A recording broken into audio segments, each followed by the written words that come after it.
Welcome, guys, to Shea Cooper Food My Way podcast, episode 1, the very first episode ever to air, could be the bloody last one.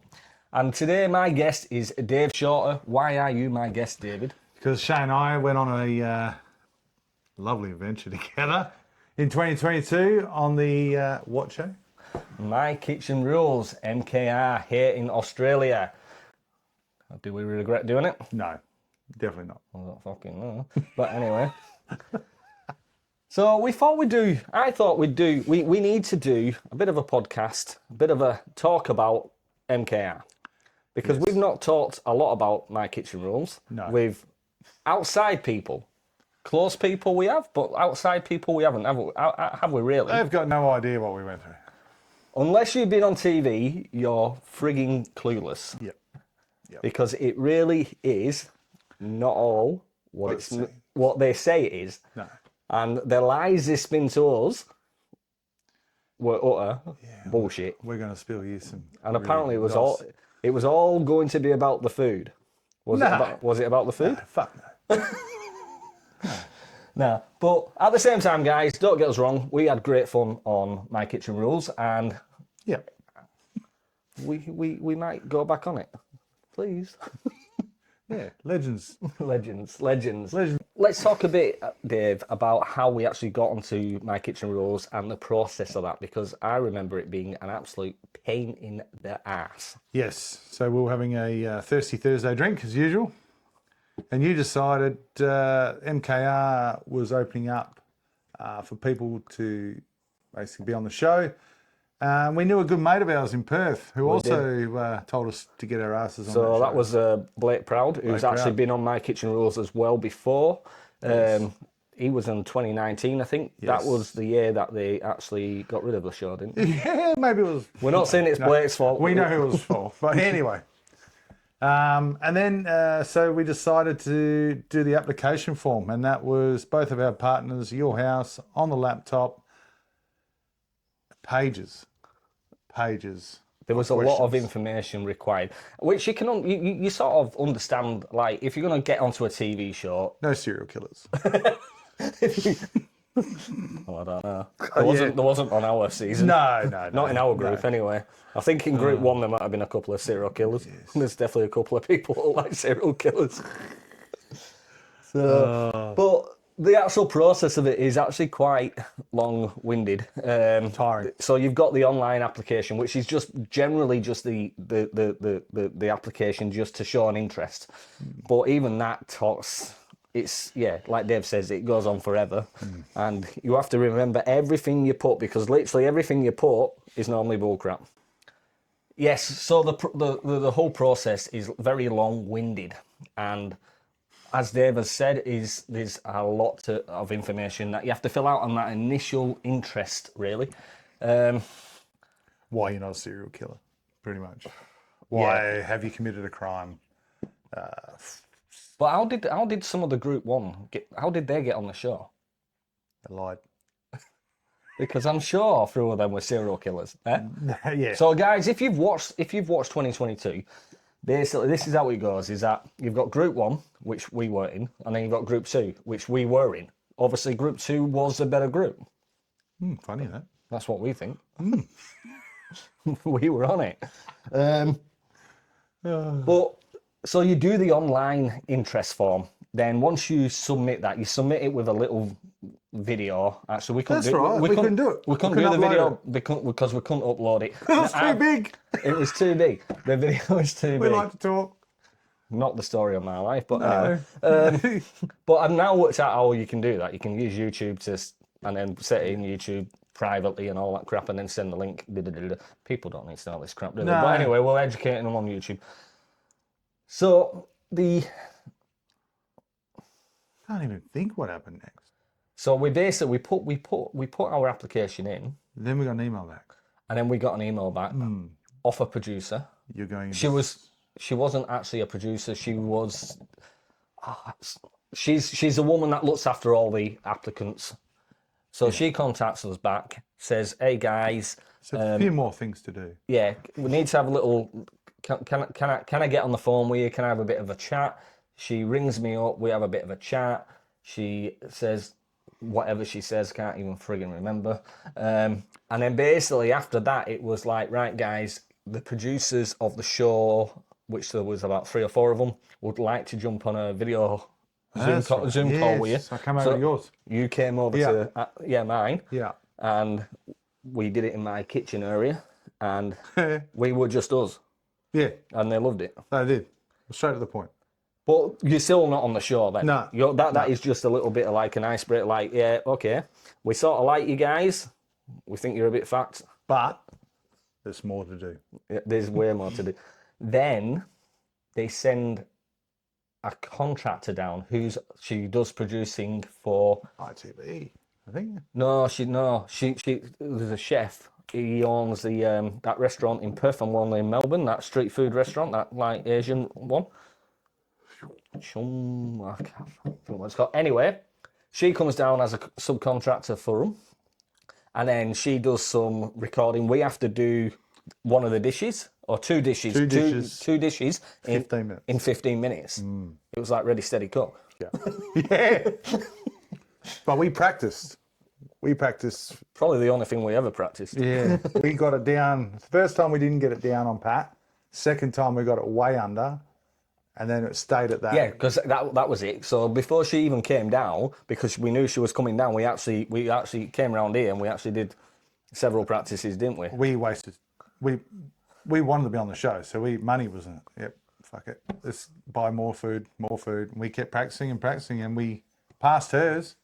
Yeah, because I think we even did it way under the 15 minutes both, and she was so shocked that we could pull that off. She said, like, that's just an initial thing that we put. And we were like the barramundi. Yeah, but she was like, it wasn't actually, she didn't care if we actually did it in the time. No. we were all but we were all sort of worked up and focused on the fact that we had to get it in this time frame, and then she comes down and it's like doesn't really give a shit about the time frame. Give me 16 minutes. But he's shocked that we actually do 2 dishes in 15 minutes. It's quicker than McDonald's in a non-commercial kitchen. And then because she was quite a funny chick, remember? Was, yeah. She said we were fucked in the head. Yeah, it was strange. Don't blame her. I don't blame her. Yeah. And then basically she left. And then what was the next one? Because I know that we had to do a medical and a psychological. Well, we had to go to our doctors. That's right. And I was at work at the time. We had to go. So we had to go to our doctors. They had to do a full medical and sign us off. Then also a psych. Yeah. How the fuck did you pass it, dude? So I was at work at the time. Shay said, we've got a phone call. We need to get a psych and medical done ASAP. So I ring my doctor and it's over a week. And I said, look, I can't wait a week. I'm going on TV. And they're like, oh, okay. So we'll just get you to the next doctor in half an hour. And I'm like, yep. Because we're thinking that if we get this done, we're going to get a phone call, we're on. Yeah, the quicker we get it done there. We're the only 2 in Albany. They've probably got a doctor's appointment within half an hour at the same time. Different doctors too. So I walked into my doc, gave me a medical, fat, blood pressure's high, quit smoking, blah, blah, blah. I was like, mate, at the end of the day, just sign it so I'm fit. Yeah, all good. But I do want to see you when you come back. That was 3 years later. So anyway. Have you been back? Yeah, I've been back. Once. What did he say? You still fat? Glad you quit smoking. But then I did the psych and that was a different question altogether. Because obviously we did the one at the doctor's, the medical, but then was there not like 2 online ones that we had to do for the TV company? Yeah. And they were so intense. You want to go see a doctor? They were like things like, do you believe in aliens? Yeah, weird shit. Yeah, I do, but I never told them I did. No. We lied the whole time.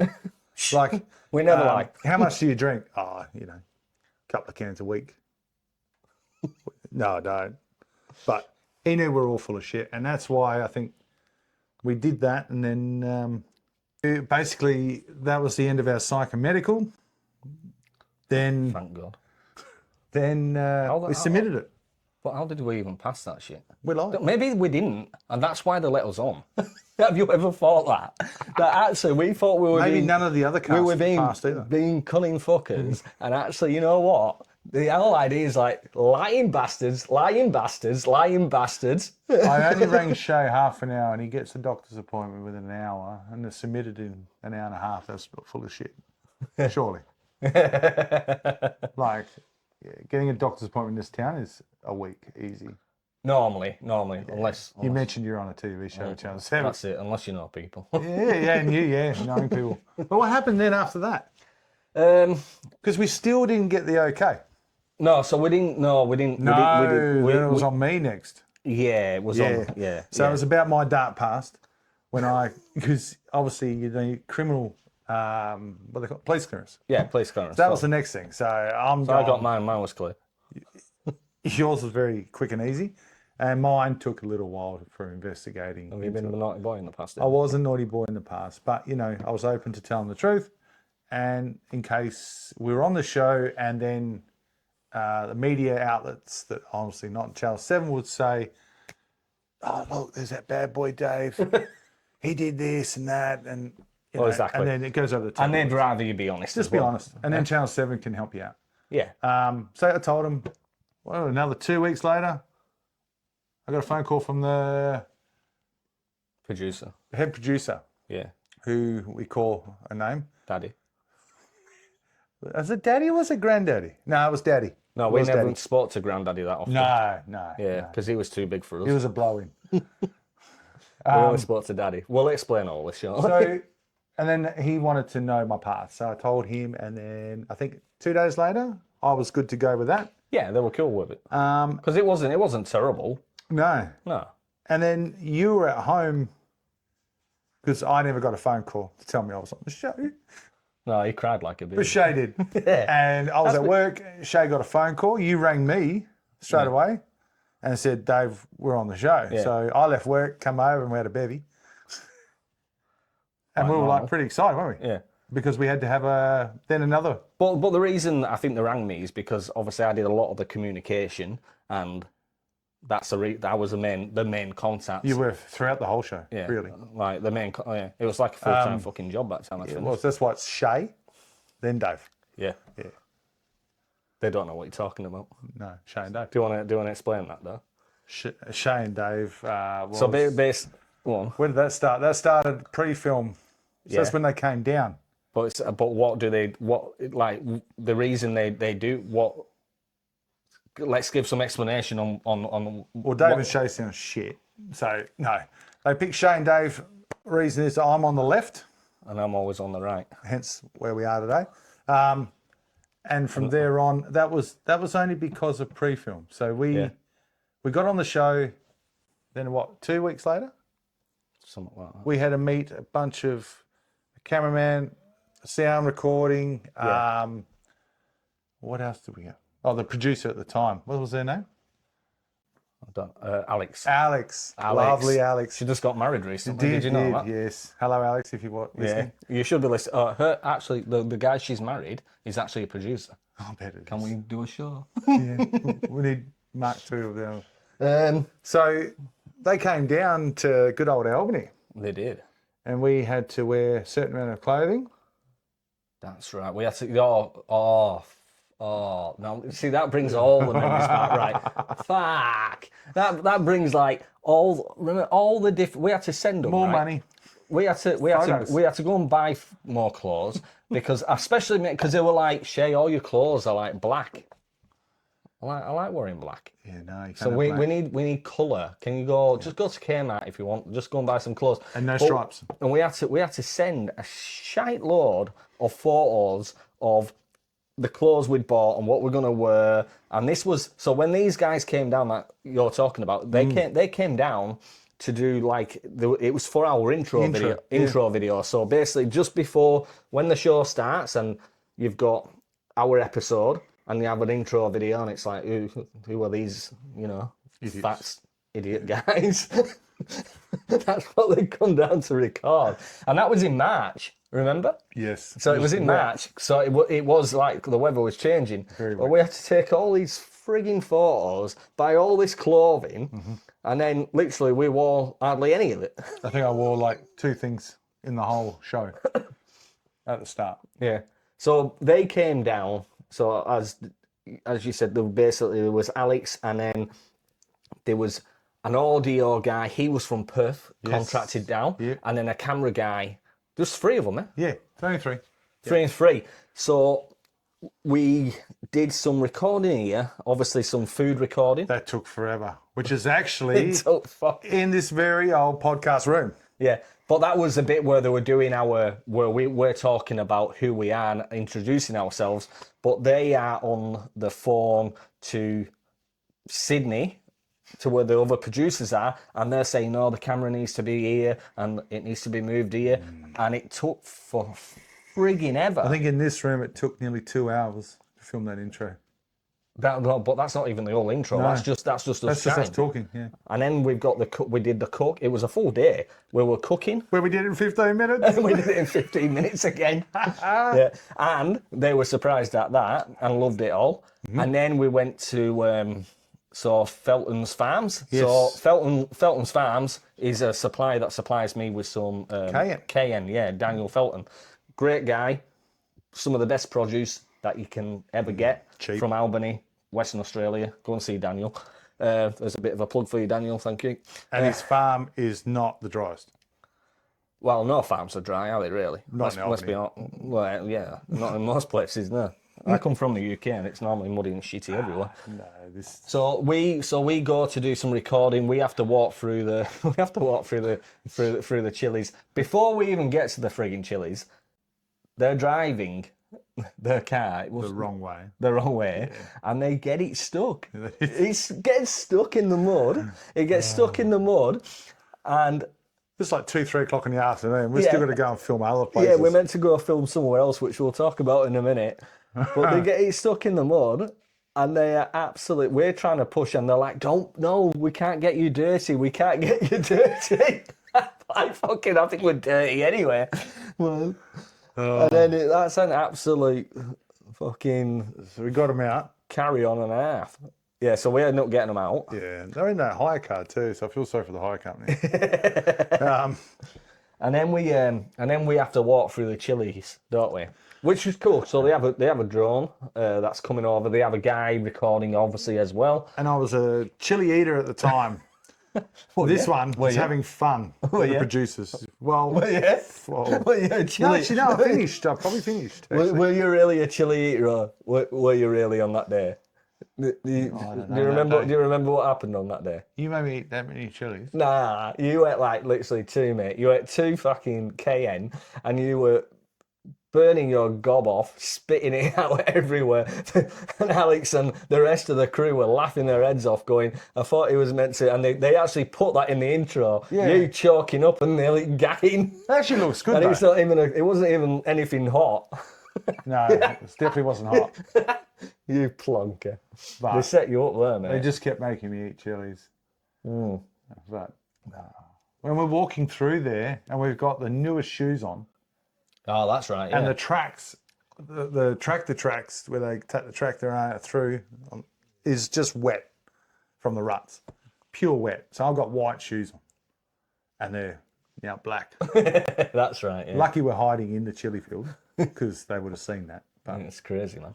Absolutely crazy. so then we filmed that part, and then it was pretty much too late.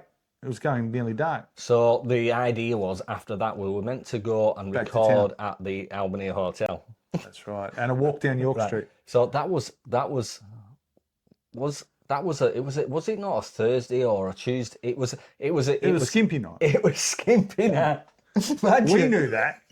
Producers didn't know that. imagine if we'd gone there and there was skimpies on. That's probably why it took so long at the chili farm. No, but I reckon it'd have been awesome. Oh. Awesome part of the intro. Us in the Albany Welcome with the to the oldest skimpies in pub the in Albany. background.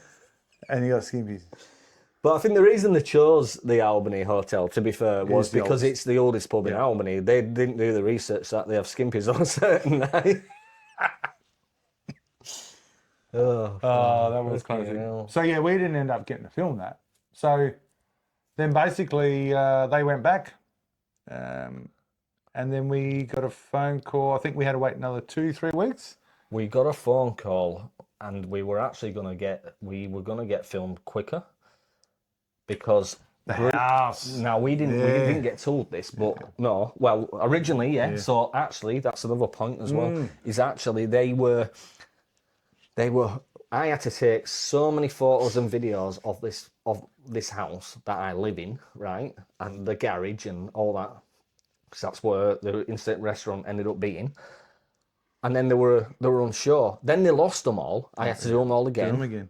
Right? Then they were unsure if to actually film here or not. And we're talking about filming in Sydney, which we weren't keen on because obviously we wanted to promote Albany, yeah. Then they sent I think they sent the guy down who does all the fitting out, and he was like, yeah, we can film it. Easy. Yeah. What's your problem? I do this for a living. Yeah, exactly. But it's crazy. It's crazy. The amount of stuff you have to constantly do. And that's just the start. That's just that's just the application and just getting onto the frigging show. Like looking back, it was stressful, but yeah, we did it. But we did it. But then we were ready to film in mid-May, start of May. Yeah, so going back to what was... Get Anzac Day over and done with in April. I think it was towards the end of April, early May. Yeah, something like that. But then, so there was two groups. There's group 1. We were selected for group 2 because they're better looking guys. Yeah. Probably not, but... And then group 1. But one of the, which we weren't told and we realised afterwards, one of the Group 1 teams, her husband actually got sick from Margaret River. He got COVID. Yeah. So they wanted to try and swap us round, but we weren't able to do it. And I think other people weren't able to do it, so they couldn't do it, which would have been a bit of a shit show, I reckon. I'm glad we didn't at the end of the day. Yeah, I'm glad we didn't either. Because they would have rushed us and we weren't ready. We were ready in our heads, but we weren't ready in my work life, our family life. My son was a lot younger too, and he lived with his mum, so it was just a shit show. So we managed to. We didn't have everything sorted out properly, really. I don't think we even did when we did the friggin' I don't think show. we even knew this was happening. It didn't come to surreal until we saw it on the TV. Yeah. So that happened.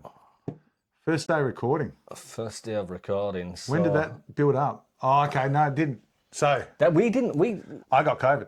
You got COVID, but even before that, when we found out we were recording, we were given literally 2 weeks. Yeah, nothing. It was like 2 weeks. That's the date you're recording. And we were like, oh. What clothes have you got? Yeah, what clothes? Oh, and again, what's back shopping? Yeah, back shopping. And then literally, while you're shopping, you're taking a photo, sending it to a chick. Oh, she was awesome, eh? Yeah, but she's like, no. Do you know what she was called? No. I've still got a text message on WhatsApp. WhatsApp, yeah. Yeah, because me and her sort of had a right good banter. But she was basically the person that dressed you. Yeah. They did also buy you some stuff. Shitload. So they come to Albany. They all get to Albany, right? Yes, we're about to record. Let's go.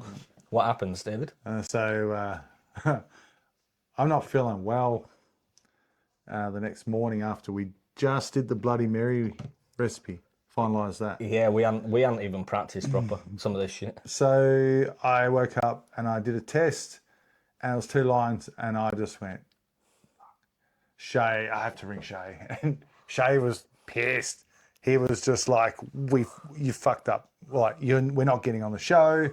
And so I rang not the producer, but I rang who looked after us? Sarah. So she was our coordinator. Yeah, so basically, Sarah looked after all the contestants. She was British and great sense of humour. So I rang her up, told her, she went, oh, do you realise we're all here? I was like, yeah. Sorry, goodbye, COVID. And back then, COVID, 7 days, obviously. So then basically she said, I'll ring you back. I have to talk to the producers. Rang me back within 10 minutes. Said, it's cool. We'll film the Monday coming up. Because they originally were going to film the Sunday. they realised good old Albany, Coles don't open. Now we have 7-day trading. Thank But, God. so we're filming the following Monday. So during that time, well, what about you? About the Wednesday, Thursday, I think it was. So my daughter got COVID.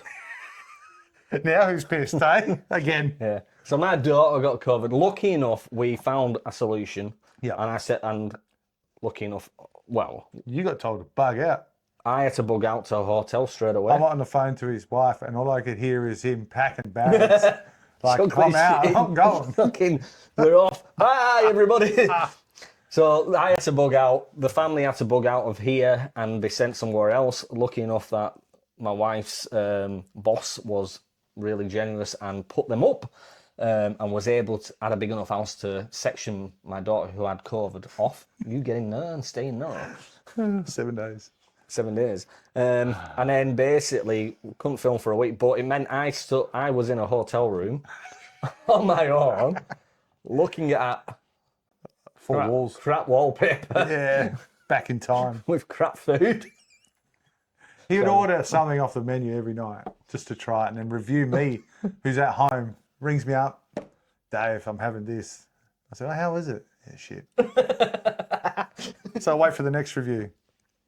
So Shay was in a hotel for 4 days. Something like that, yeah. And then this house got deep cleaned by a professional Yeah, that's right, yeah. because of COVID. And it led up to the Sunday night. You wanted curry from your favourite curry people. Oh, yeah, yeah. I delivered the curry to the hotel. We did like game plan, said goodbye to my son, dropped him back off to his mum's. Woke up at 5. Got here at 5 or something. No. So they were coming here to film at 5. We right. got here about, I think, 4:30, I think. It was only no, half. about 4ish, I think. Yeah. An hour before, I reckon. We had a coffee. And the door wasn't locked. No, it wasn't. So the door wasn't locked. There was no security. No. And the whole house had been transformed into a studio. Proper. A proper studio, right? My bedroom, some of my furniture had been shipped out to, I don't even know where it had gone. But my bedroom, my bed had been put up against my window, and there was just, and all the other furniture moved out somewhere, and all around there was TV screens. It's the control room. And yeah, where the producers sat with like weird gadgets that look like they should belong in an alien fucking spacecraft or some shit. Then my theatre room was like an audio room with shit, which had been cleared. Yep. Right? And then basically the kitchen had shit. This room here that we're actually in had fridges and in that I have in the garage because the garage had been turned into our instant restaurant. It was epic. And they do all this. What did your missus do? Remember when they were setting this up? What was she doing? So now that comes down to Why did she become part of the crew? Okay, so the morning we started pre-filming our takeoff into the car. So you grab your bags, timer starts. We run out the door and hop in the car, and that took about a lot of takes. Yeah. And we had to go to Coles. So we go to Coles, and I think we arrived at Coles at 8 o'clock in the morning. Yeah. So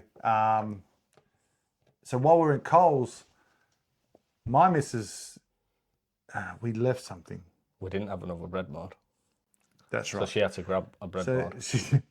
We didn't have another chopping board. Yeah, so that's it, chopping she grabbed the chopping board, delivered it to the house. The house is full now of staff, producers, everybody trying to get ready for this filming. And they're trying to put wallpaper so it doesn't reflect off Shay's kitchen on his tiles.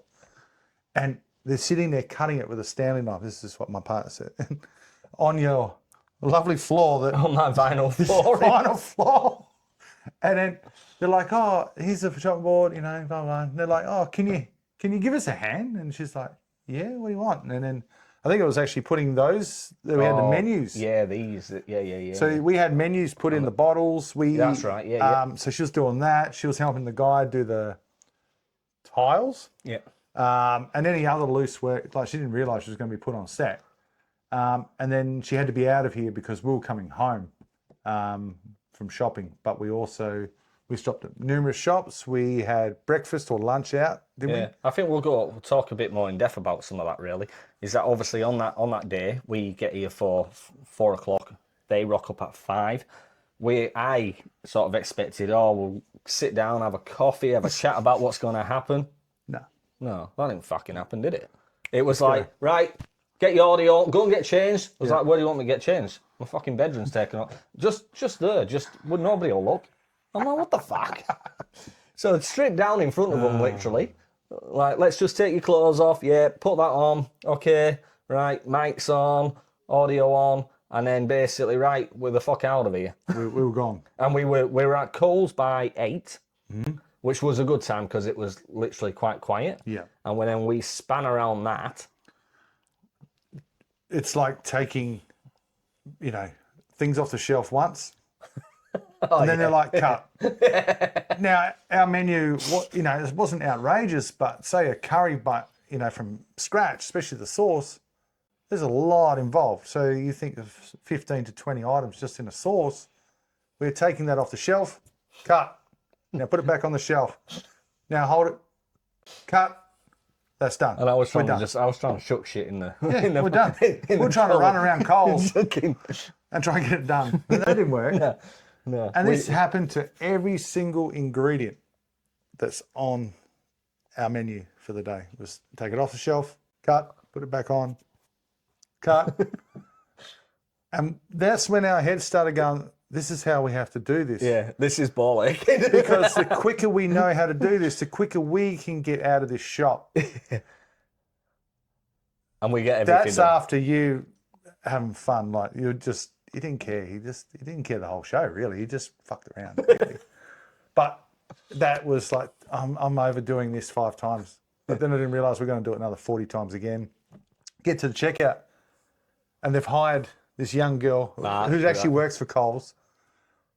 But she's young, and she's trying to service, yet the conveyor belt doesn't work. The conveyor belt, bro. They put us on the furthest checkout that probably hasn't been opened since 2020, and literally we're throwing through like, come on, and then we're paid by gift cards. Oh, that's right. Yeah. Gift cards. Yeah. So how it works also, because that's the other thing, isn't it? Really, we got $1,500. Yeah, well, lucky. We were given $1,500 to spend, right? Yeah. But that had to do decor. Yeah. That had to do food. That had to do Plates. plates. That had to, plates, forks, knives. Everything. They don't provide any of that shit. No. We were frigging lucky that Albany Event Hire Yep. gave us plates, Cutlery, everything. cooker. Yeah, they gave us all of that. Lucky you're a sauce business. You had bottles. And label maker. Look at this. But like the budget, $1,500 is actually Not much. it's piss weak. Like it's bullshit.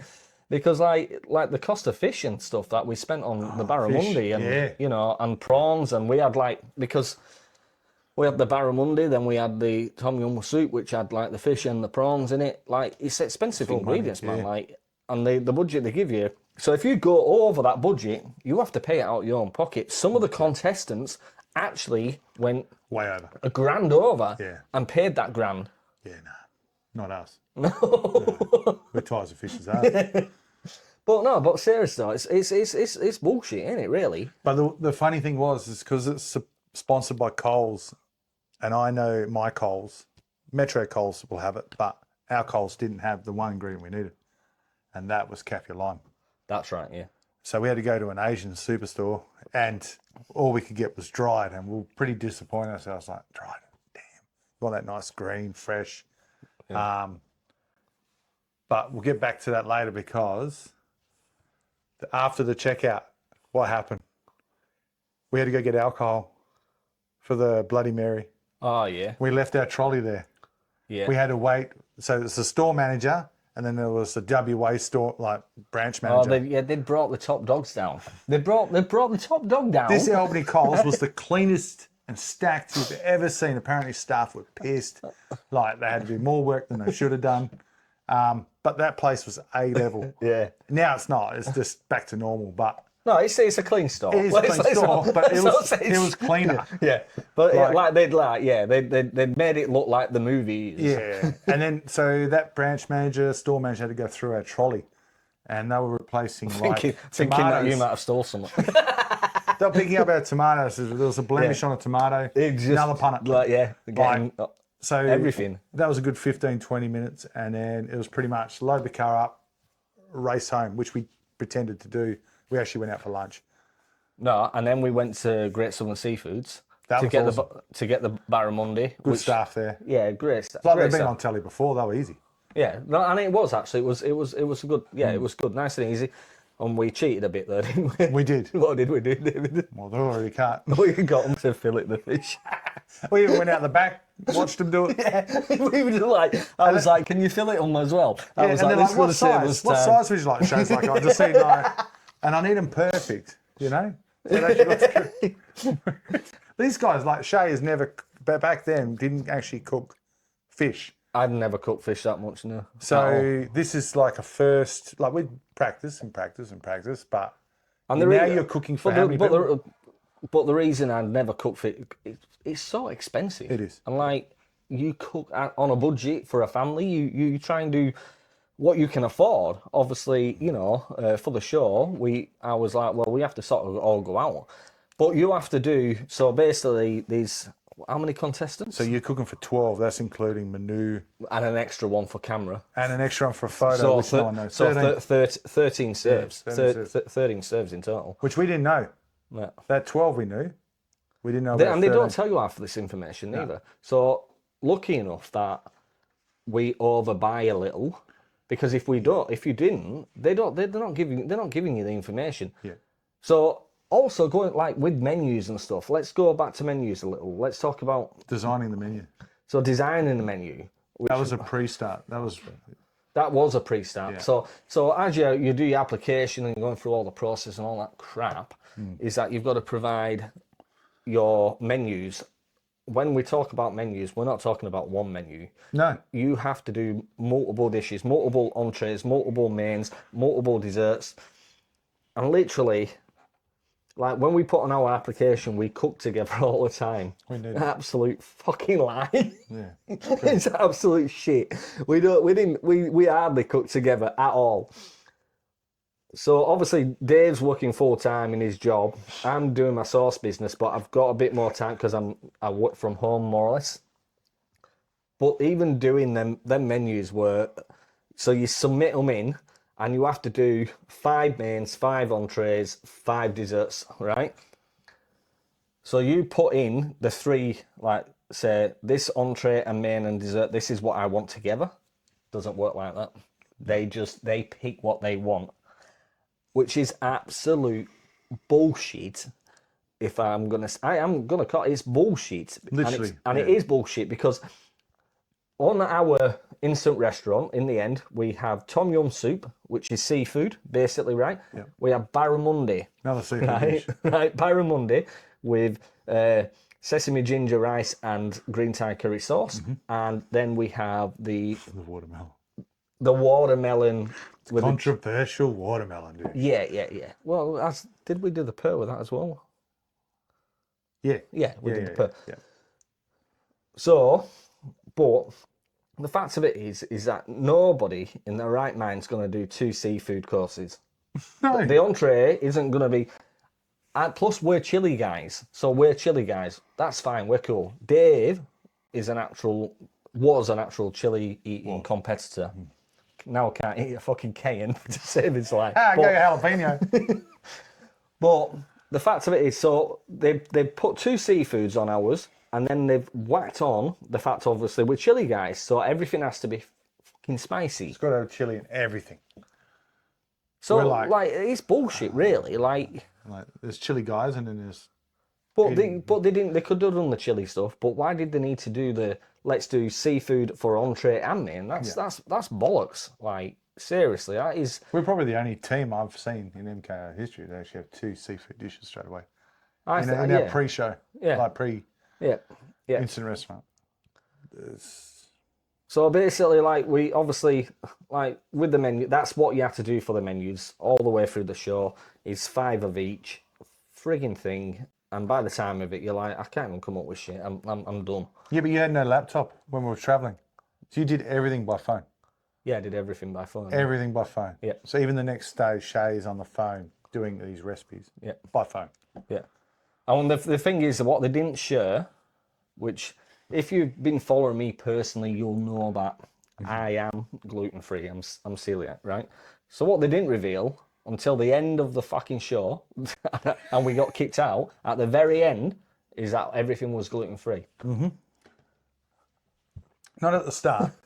But I get it. I get why. Because they wanted to portray us as the chili heads, which was cool. Which is cool because obviously I run a hot sauce business, and you're chili an chili competitor eater. You know, but it's just crazy, isn't it? I think, yeah, that was one of the hardest things for you was doing those menus. The menus were painstaking, man. Because like, you'd send them, then they'll send them back to you. yeah, and say no, you got to say change no. it. Because what was happening is that obviously other contestants might be putting in something similar, Yeah. and they're going nah. So going on that, 2 competitors that were in our group, Jose and fucking hell. Yeah. No, we'll have to. Can't just say that, David. What's it called? Fuck. So 2 competitors that were in our group from Adelaide. So we basically, they actually normally do Thai food, but he's Spanish, Jose. So they wanted him to do them to do Spanish food, where he doesn't really cook Spanish food, but was forced to do Spanish food, where they like to cook bloody Thai food. Yeah, and travel there all the time. And then they realised when they met us, were like, oh, that's why we couldn't do Thai food. Yeah. Yeah. I remember him saying that. Yeah. So on the day of our instant restaurant, obviously, yeah, we've gone to Coles. It's been a bit crazy, a bit repetitive, I think's the word. Then we have to do the drive where they're coming up. Can you please slow down? Does Shay ever slow down? Hey, don't slow down. So we've obviously hopped in the car, and our car is decked out with cameras, GoPros, bottles of water. Like literally looks like a proper VIP service in the vehicle. Oh yeah, they placed all these Coles waters and Coles shit. waters. Shit, I can't even eat. It's got gluten in it. I can't even eat this shit. And so the phone is on, wasn't it? Loudspeaker the whole time. Yeah. Because you've got mics on, but they can So get rid of the. So they're saying, "Hey Shay, slow down. We're going to come up beside you, and you're going to pretend you're talking. Just nod your head, you know." So we'll be like, nod their head, and then when you actually see us driving down the road, we're like bobbleheads. So there's a lot of that was quite different. So after all of that, then we end up coming back here. I think we're giving there's a little bit of time in between. Unpack. That's it. We have to unpack. Right. We have to unpack our stuff. They've literally in my pantry and my kitchen. They've removed all my stuff that I cook with. They've taken all of it out. Everything's cold. And they put everything Coles. Coles I'm brand. like, this is bullshit. But anyway, okay, cool. It's a TV show. That's what you expect. And then we finally get down to cooking. We've got the big fucking clock. The timer. No. You've got. Yes, so that's happened. Yeah, so they say, right, boys, go. Yep. Was that for, or was that setting the table up first? Oh, no. So we do a bit of setting the table up. That's right. Yep. A little bit. A little bit of setting the table up. They've actually done it all for us. Mm-hmm. Thank you. Can you just pretend to set the table? So I'm putting the plates and the cutlery out. Shay's got the big box from Felton Farms of cayenne, and we're just throwing. And that's what you see on the intro. It's been chucking down the everywhere. chilies and shit. Yeah. But all the other outside work is all done for you. You know, it's Thank God. but they're trying to hurry you up. Pretend you have to get this done. We're like, okay, You've got to act it. yeah. I mean, you're It was like, our first role of acting. you're like, Okay. And if you look at it, it's the shitest acting that we've ever done. We'll never make it on TV again. Yeah. So then that's when we finished, and then we hop back in the kitchen Yeah. in front of the clock. Yeah, so the big clock. So if you've watched My Kitchen Rules, there's a clock, and it's timing you, Yes. right? You've got whatever time, 6 hours. 6 four hours. or five. I don't even know, right? But the fact of it is, this fucking clock's got no battery in it, so it's timing fuck off. No, it timed. Did but it? then it stopped, and I noticed it. I said, Oh, did it run out of battery? just let you know that the clock is out. And they're like, oh, shit. Because they're looking at the time. I'm like, no, okay. You see, only got, so. So when we start recording, obviously we're doing the prep and stuff. So obviously on camera, you can see me and Dave, and we're fucking prepping. Behind that is fucking lights, right? You've got a producer. It's a different producer, so they're different. I think these are like what the class is like on-site camera producers. Yeah. That will talk to you constantly. He was a good guy. He was British as well. Yeah. But like, just chat to you. And like, what are you doing now? You don't see any of that because obviously they edit all that. You talking back to them. And you're not really talking back to them. It's more, this is how we learn how to do it from now on is, okay, Shay, what are you doing now? And you're like, right now I'm cutting up a cayenne chili. Yeah. So you're talking to each other rather than to the producer. Shay, what are you doing now? Oh, Dave, I'm doing this. Yeah.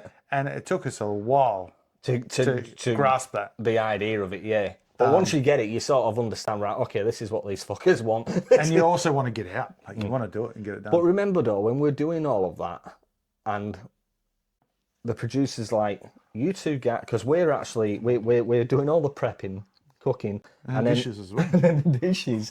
And they tell us to stop doing the dishes because we're like, he's like, you two guys are the quickest people we've ever had on the show that can actually do all the cooking and clean all the dishes, but we actually need to do like a video of dishes stacked up. It makes it look like you're under pressure. Like, what the fuck? And I think it goes to like the last minute of the entree, I think it was. The last minute of cooking entree, because you're also cooking your main at the same time.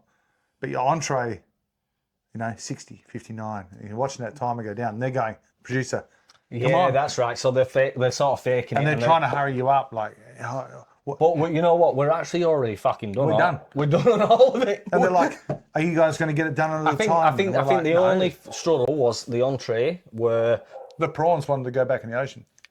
Yeah, I panicked, I think, a little Do you remember bit. what you even said to them and they kept cracking up?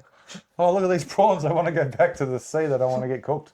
That's right, because they weren't cooking. No. So, and the worry is that obviously the fish that you have in the tom yum soup was done. Yeah. These prawns are like taking a bit longer, and I'm like, fucking hell, they just want, and they don't hear any of this. No. I'm like, they just want to go back in the fucking ocean. That's, and that would have been a classic thing to They're put. laughing. They're cracking up like fuckers. They're cracking up all afternoon with us two, but they don't hear any of that, which is a real shame because it was actually quite fucking funny. At the time, it was a bit stressful. So we go, and I say, look, We'll be done in 2 minutes, even though the clock's run out.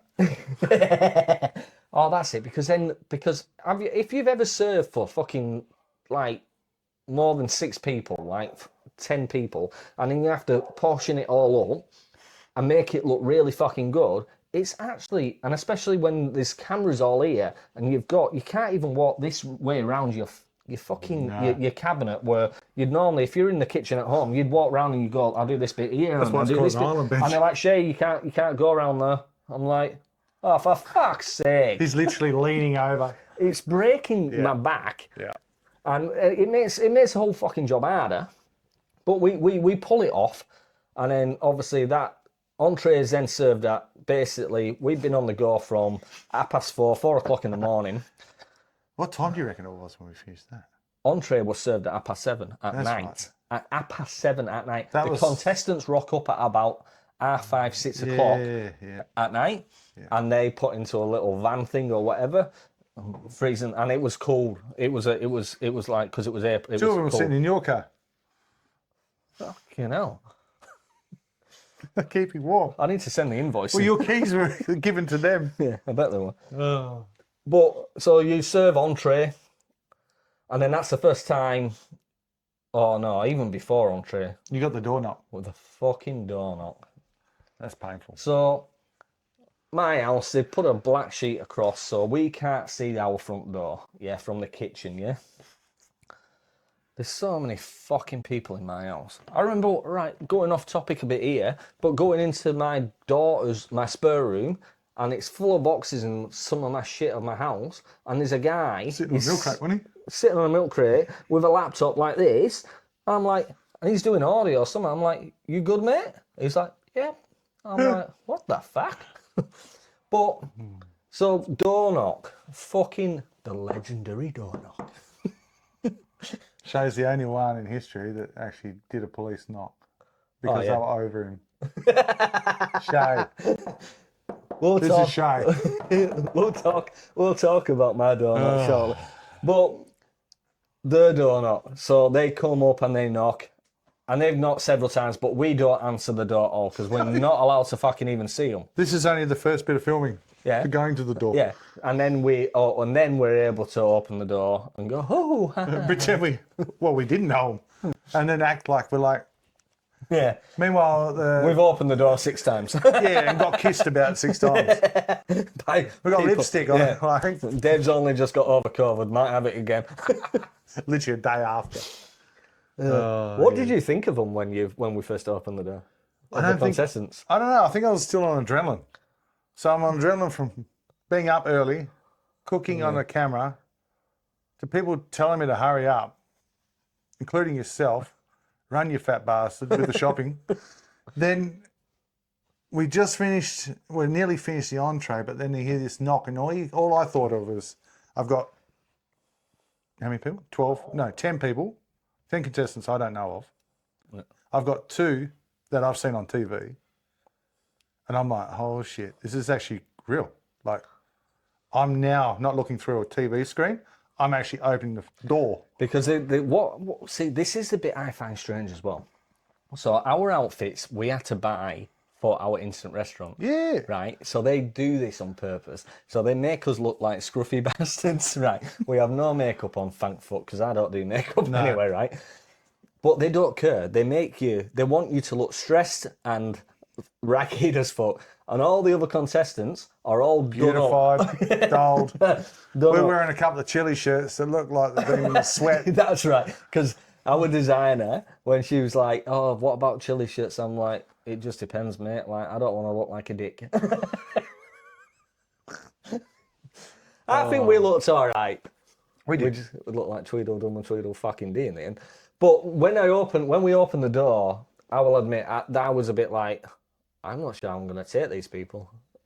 I'm not sure. I'm not sure how well we're going to fit in this show. I was a bit like, oh, a bit above our grade. Like, I don't know these people, and they look really hoity-toity. Like, especially the kisses we keep getting. And, like, literally, I think I had the reddest fucking cheeks. Because I'm like, I've got to do this. That's why your face was red on TV. It wasn't because you was warm. No, it was a lipstick. You just got to keep doing this, and you're constantly like wiping your face. And literally, I think they were genuinely nice because they wouldn't know what to expect. Yeah, I think obviously at the beginning we were a bit like. They knew we were worried. Yeah, in a way. Yeah. I think we were. We were definitely nervous. Oh yeah. Like it's. What's next? So we do all that basically, and then obviously we're back to prepping and shit, and then we serve the entree up. Hang on, before that, it's the producer comes in and goes, "People are crying in there." Shit! And we stopped and went, "What? Why?" I thought they were faking it. Yeah. So basically, what had happened is that I'd got a load of chilies and I'd dried them out, and on our very first our intro filming. Our intro filming. That's how long they've been there. They'd been there. So we didn't actually make these. No. We got our partners to make them. So we don't have basically, patience. they'd made like reels of chilies going down cans so that you could dangle them down. They dried out naturally. So they went and put all these up around the garage where they did with no airflow because they had all these real dark curtains all around that were thick. But what I didn't realise what would happen is that obviously these chilies would release The oils and everything. and the chilies, and they were choking up. Matt and Manu, They had to come back in. they had to come back in here because they were crying. Like, I'm sick. Like, we weren't making this shit up. Nah, We actually nearly killed. we nearly won. We nearly won. We nearly won by default. No, but that would have been one part of the group down. Yeah, we just need the other group. just need to bring them in as well. mass killing off. He actually Goodbye. said that in an interview. He said, we nearly killed Group 1. Yeah. But even cameramen had to come in. It was horrendous. Even when we went in, we were coughing Yeah. And we're trying to clear our throat. because it was a lot of chill. I think it probably was like 10 kilo of cayenne dried. Yeah, not and, fresh. and that into the air. It's like homemade pepper spray. Yeah. So they actually do show that on the show as well. Yeah, but it actually keeps going throughout the whole night, Yeah. which they don't show. It's horrendous. But it was funny. And there's us in the kitchen just loving it. We only need to hold our breath going in serving, Yeah. you know. And then we had to sit on the cross, our entree getting served. Oh yeah. So basically, in the instant restaurant, they put little crosses on tape. I've actually still got it on the floor in the garage, where you've got to I've got to stand on the right, Dave's got to stand on the left. Look this way, guys.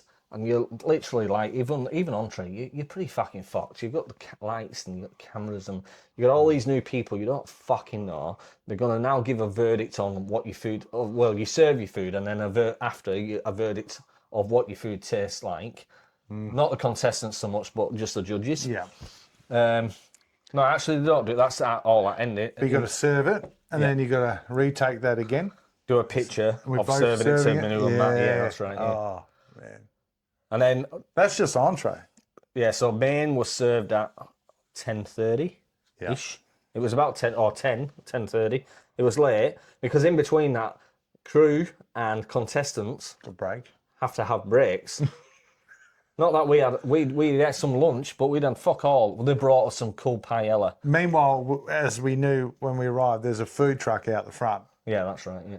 which would give them food, but we didn't get any. We just got sandwiches. No, we got some cool paella That's it. because they'd left 2 hours. Not their fault, but No. they give us some paella and it was cold. I was like, I can't eat that. Sorry, it's fucking freezing. It's a lot we didn't eat. Yeah. Oh, So we do main. Same gist again, really. Yeah. Go in there, serve it, get photos. You're like, fact, I'm over this shit now. And then we do dessert. And they're like, what score do you think you'll get on the dessert? I'm like, hopefully a 9. Well, that went down the fucking pan, didn't it? Anyway, we're not dessert people. no. We give it a crack. Yeah. And it might have been the most controversial dessert in that season, but you'll see us then make up for that at the end. Yeah, damn right. Yeah. So then basically we do dessert, and then basically after that, I think it's Scoring. like 12 or half 12. Yeah, and they're off outside your house This scoring. is midnight. The contestants are scoring us outside our house. Then we come in and we get our scores off the judges. Where entree we get 7 And an 8. and an 8. A little bit better. The fish was a little bit over in the end. Fucking prawns. Yeah, back in the ocean you go. And then the main, we got a 9 and a 10. 10 was a good feeling. Yeah, so Manu gave us a 10, Matt gave us a 9, and Matt Preston, who we're talking about, he doesn't like barramundi But he loved it. because he thinks it's a dirty fish, but he said we've literally changed his mind on it. We ecstatic because, like, to cook that many barramundi, 13 For serves. you as well. Yeah. Because 13 you were the chief on the fry pan. Yeah. So you had to get all 13 right. And when I Yeah. say 13, one for picture. And the fact of it is that most of them were crispy. I would say they were all crispy. Yeah. But if you cook anything that is crispy, like especially fish or duck, but fish more so, is that when it sits, because you're trying to serve it all up, when it sits and then there's a delay and you can't take it in straight away, it's like they've got to be ready and We're sitting there like this. yeah. It starts to become a little bit uncrispy. So Manu was like sort of on point with that. He was like real good and like He knew what was happening behind the scenes. yeah. So and why. that's why he gave us our 10. Some of the other contestants at the time I don't think were feeling that really the same, but Didn't understand really. we did a pretty we did a pretty good job on that, really. And then obviously come down. Then we get our score for our dessert, and it's shite. Hey, it's halfway. Basically, it's watermelon. It's poached pear, and it's basically a chili syrup sauce. So you got a bit of crunchiness, you got a bit of spiciness, peanuts on there, peanuts. So that toastiness of peanut. So you've got all the textures, but they just didn't see it. Ballsy. It was ballsy. We knew it'd be one of the things. But we already done this with our friends and family. And they loved feedback, it. and they loved it. They loved it. And that's why we're like, okay. 5's better than a 4. Yeah. So it is what it is, but we still ended up with a pretty good score from the judges especially, and then the contestants scored, which I felt was a little bit under, wasn't it? Really, it was. But that's the thing about going the first in the group, and they don't know what to expect, and we're two guys as well, and not everybody loves spicy stuff, and not everyone. So we had guys around the table that don't do spicy food, and that don't do. Right, ones that didn't do fish, and that don't do seafood. So we were set. I felt like we were set up a bit, really. To be honest. But the one that didn't eat seafood ate the seafood and liked it. We converted people. Yeah. You are now converted. You will see the food and eat the seafood. So that was the scoring, and then we basically had our finishing up, and then we had to basically get on a bus. And what time was that? Yeah, with the other contestants. So they'd all met each other briefly. They were staying in separate hotels around Albany. But obviously they had a little bit of a vibe going on. We were fucking knackered and didn't really know them. So they didn't really talk to us. It was a bit awkward. What I felt it was a bit awkward. It was a bit hard. I think that's the thing. I think in a way you wanna go first or I think you want to go second. Yeah, you know someone and then you go cook. Yeah. Going third, now you're in a competition state where you could be an arsehole already. They're going to point you less. But our points were pretty good. They were. We could have been better. But like I said, I don't think that was fully our due. It's TV at the end of the day. But I had all my bags shows already, so pretty much hopping on the coach. I've gone and raided the fridge at his and grabbed as many Coronas as I could. And we went back and I stayed at the same hotel you'd been bugged out to. Yeah. So you were in the room next to me. Yeah. And we just got on the phone to our partners. This is like 2:30. 3 in the morning. Yeah, drinking. 3 in the morning, and then basically we got picked up at 9. You banged on my door. Yeah, I banged on your door. You said you need to get your luggage out quick because they need to go by coach. That's right, because I think our airline didn't take all our. Oh, that's right. They had to come and pick our bags up because so the Albany airline would not take all our bags, so they were going to coach them, drive them up to Perth. It's like, fuck it. Which is 4 hours. Like, seriously, Albany. Come on. Yeah. So the local government at the moment's doing an election thing, right? Get us a new fucking airport with decent airline. Decent runway. Yeah, that can carry luggage. So they had to drive that up, because I got a phone call off Sarah, our coordinator. So I had to that's fine, smash on your door. And then they came and picked us up. We went to Albany Airport. And we were on the plane with Manu and Matt Preston. Yeah. Manu put his earphones in and made sure he carried away and from Matt us. was trying to scare everyone on the plane. No, but he had a real good chat with us. He loved it. He was like, because we were told we were not allowed to talk to each other, contestants. So you're not allowed to talk to other contestants. No talking to other contestants, right? And that's, even that you're on the same fucking coach all the time with them and in the same, you cannot talk to them. I'm like, oh, fuck. We're not fucking kids. No. And Matt Preston was like, what the fuck? That's bullshit. Yeah. And he was like, Matt Preston, for me, was the best experience of MKR. Yep. Hands down. And before MKR, down to earth. I wasn't 100% sure about him because I've seen some of his cooking stuff. He's I thought it was a bit bullshitty, to be honest. But his knowledge and the way he speaks about food, Anthony Bourdain is another guy for me that when he talks about food, it's fucking amazing. It's just amazing. Yeah. The way they can speak like that, I just wish I could do the same. Yeah. Without effing this and effing that. But Matt Preston, So we then fly off into the sunset In a ship plane. in a ship plane. And if you live in Albany, you will know what we mean. This plane probably might Should not have retired 20 years ago. Probably might not make it to Perth, but we make it to Perth, and then we basically. So the episodes ran. So it was Albany first for Group 2, and then it was meant to be on actual film. It's then Sydney, isn't it? Yeah. But that's not what actually happened. No, we got to Perth Airport, finding out we were heading to Brisbane. Yeah. And me and Shay were like, because first time for me, first time for him going over the eastern states. So we're like, oh, Brizzy, yeah, awesome, you know. It's going to be warm. And it was. It was beautiful.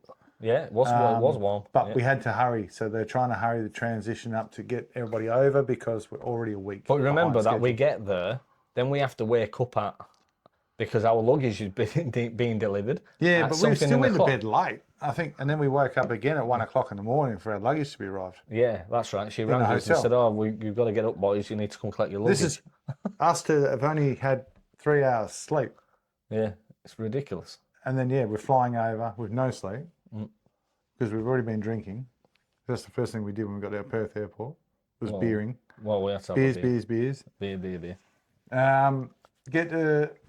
And then we had to have a little mooch around.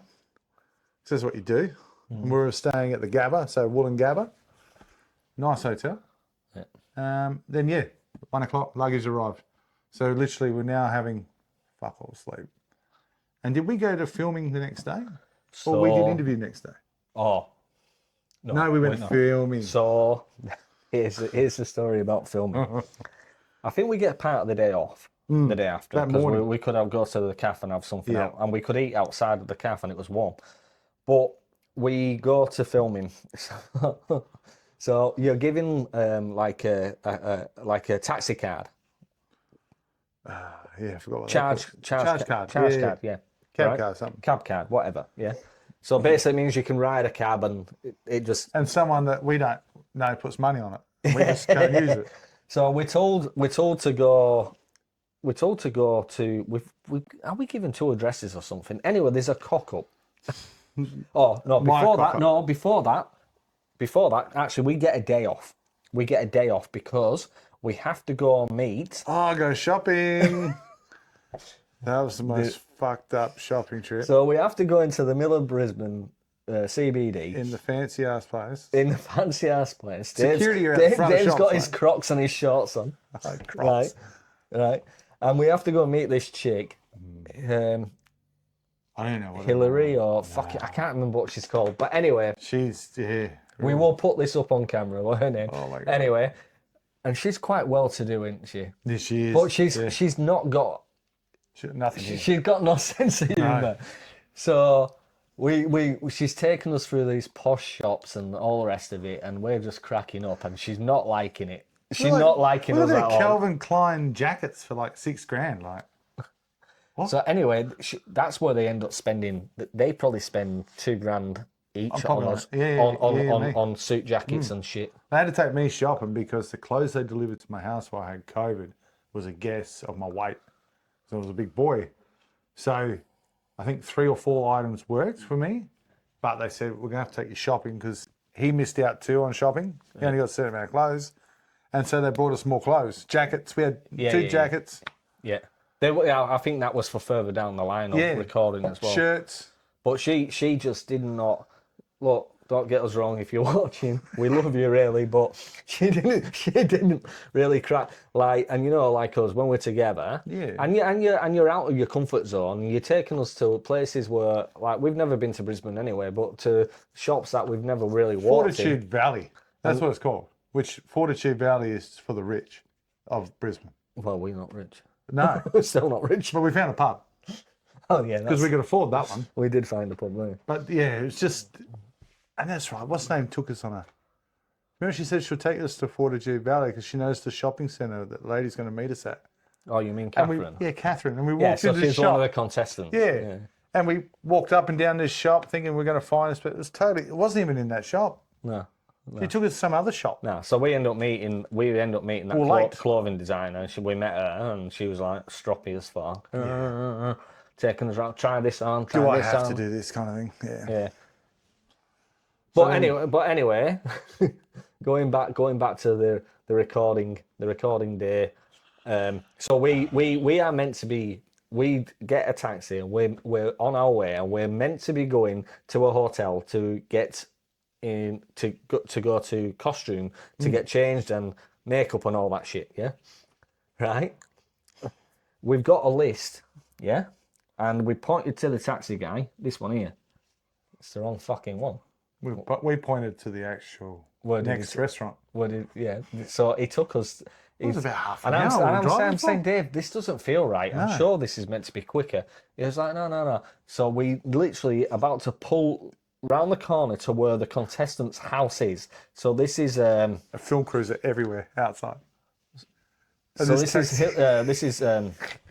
this is our Brisbane contestants, and literally, and I'm like, Dave, I can see all the camera crew. They're all fucking there, and I'm like, Dave, we're in the wrong fucking place. I'm like, stop. We need to be here. And he's like, oh, okay. This guy's like, yeah, I'll take you there. Another half an hour later. Another half an hour. I had to ring Sarah, the coordinator. Yeah, I was sorry, like, bullshit. Sarah, taxi man got a bit lost. We've got to be a bit late for wardrobe. She's like, oh, it's okay. I'm bullshit. Yeah. You mean like he's having a shave in the taxi? Yeah, I'm shaving in the taxi with electric shaver. And then we go and do costume, go and do wardrobe, fucking Quickly. Quickly get changed, and then we meet them down in the lobby, don't we? The contestants. That's the first time. First time we meet them On all. the bus. Yeah, that's right. Yeah. Going back to the same place we just took a taxi to. So we that's the first time we meet them. Obviously not Rosie and Haley because it's their restaurant. Their instant restaurant, in Brisbane. So we do that, and then the painful thing is about instant restaurants is that we thought it was painful for us to do the actual instant restaurant, which it is, and it's stressful. Yeah. But the fucking waiting. It's just waiting. It's waiting. Yeah. It's waiting in a bus or a coach or outside doing the donut 10 million times in the freezing cold, and then you have to do a walk. That's it. The walk down the road. Sometimes not even near the property. Yeah. It's just a walk. Yeah, just go for it. Come on, guys. Shay, give him a pat on the back, or Dave, give him a pat on the back. It's so bullshit, ain't it? It's like Neighbours. Well, yeah. Actually, that street was like Neighbours. It looked like Neighbours. Oh, that's the one that you winded me to start with, and they loved it. How watching that in the fucking back. Right in the back. Give him a bit of a smack on the back, and I'm like, fuck off. I got him back on the next one, don't worry. But they loved it, and that took a while too. They just it just takes forever, man. But then you sit down, you finally sit down, and then it's basically we're listening to our new people, Rosie and Haley. Yep. What we're having for dinner, and then basically it's producers are in your head because obviously maybe the conversation's not going nowhere. So if you can imagine a table like this table here, right, and you've got people around it, all around that you've got camera guys, audio guys, and producers, right? And there's not just one. There'll be two producers. And in another room, there'll be a bunch of producers that are calling these producers of what to come and do here, right? And they will come up into your ear and Well, the camera's not on yet. try and get you to say this or say that. Ask a question like this. Yeah. And some of the questions and the things they want you to ask are just not Us. They're not us. No. Because that is a subject I want to quickly go on to, is that when we got off the plane from Perth to Albany to Perth, and a guy walked past us and went, Yeah. good luck, guys. Yeah. Do it for WA. That then made me realise how much pressure we had. And the reason I say about pressure is because Albany is a small place. Everybody knows everybody. And if you fuck up here, you're done. Yeah. You're done. You know. So we knew we are two loose cunts. But we're true to ourselves. We don't bullshit. They know if we're bullshitting. Yeah. So we knew that. And I said to Dave, I think I didn't realise the pressure that we'd have from the local community is that if if we are too loose and we do shit wrong at these tables that we're going to eat with these people, this could go really wrong for us. So we have to sort of rein ourselves in. When the cameras aren't around, it's a different story. Yeah. I think that's how awkward it got.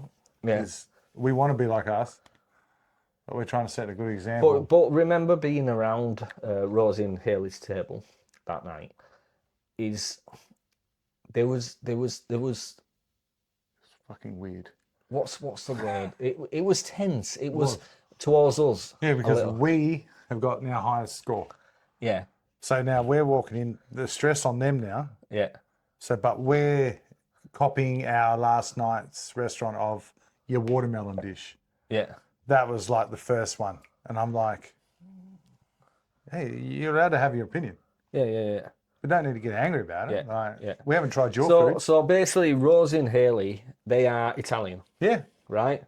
I'm gluten-free. I'm celiac, be worried. right? So when we started this whole process, I said, look, I'd be willing to try.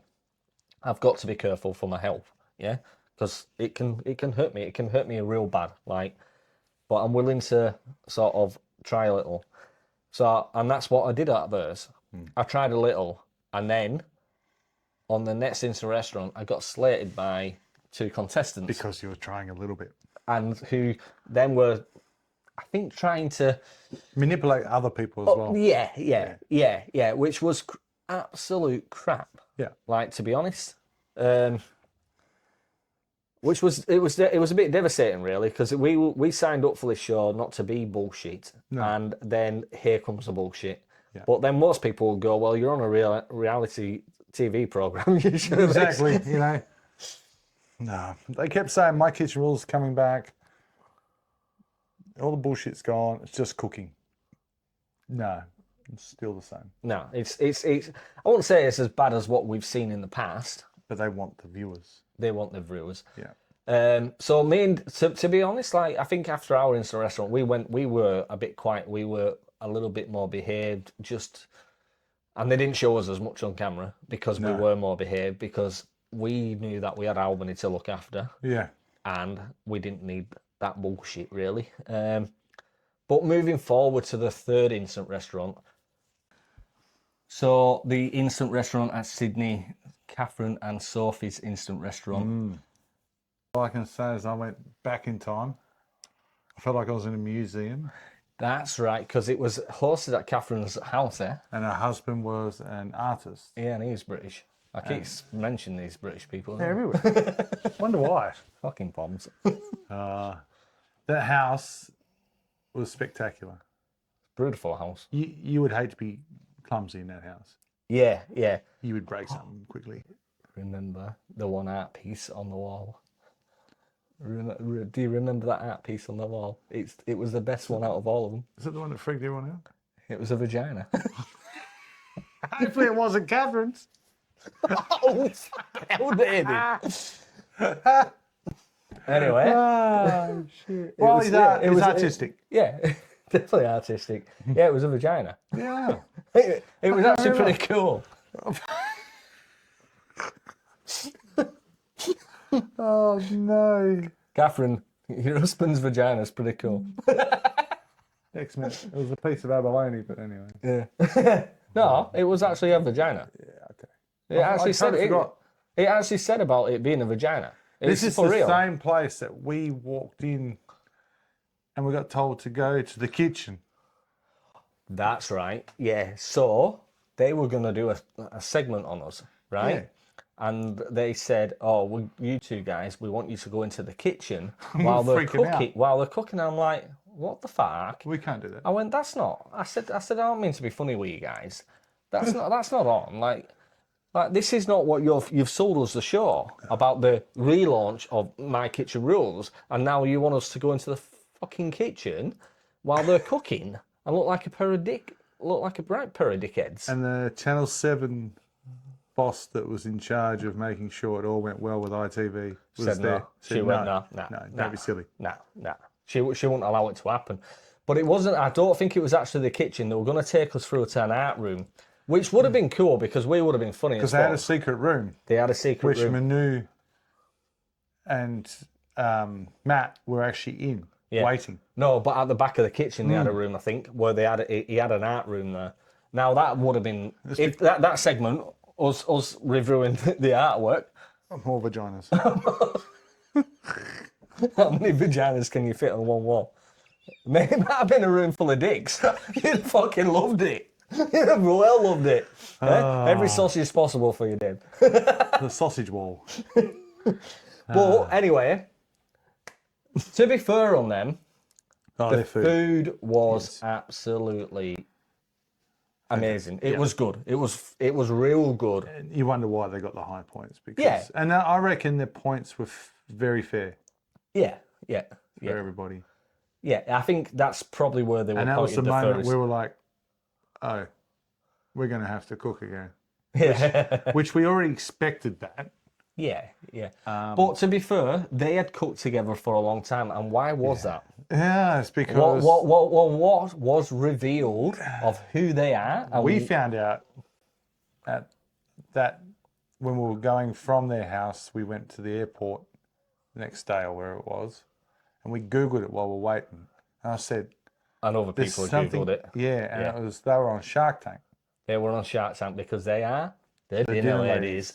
So they run a food business that does ready meals delivered to your door, basically, Yeah, to save you time. And to be fair on them, two cracking people. Loved them to pieces. At the beginning, you were like, oh, bit posh, bit thingier. But actually, Catherine told me off in the taxi, remember that? Yes. Why did she tell me off, David? Because you're a pom. Because I'm Pom, and I Manchester? basically said that I don't like the UK and the royal family, and she was like, you should be more respectful from where you come from. I didn't realise her husband was a Pom. But it's true, I'm not a royalist, and I don't really like the UK, that's why I live in Australia. Fair, that's what you're allowed to be. Yeah, I'm about to become a citizen as well. Yeah. I'm running for Mayor of Albany. God help us. Can't get any worse. No. But in the end, getting to know them two, actually, they were awesome. And we will touch on that a bit further down, of why they were awesome, especially Sophie. She loved a good time. Yeah. But great business, great people, great food, great artist, great atmosphere. I think, like, we were still, I think when recording that, we were still not in a great place, personally. This is I your think that's first when touch with vertigo. That's when I started getting vertigo, yeah. I started getting real bad vertigo.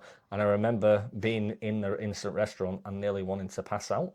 Like the whole floor, everything just went. And I've never experienced vertigo ever.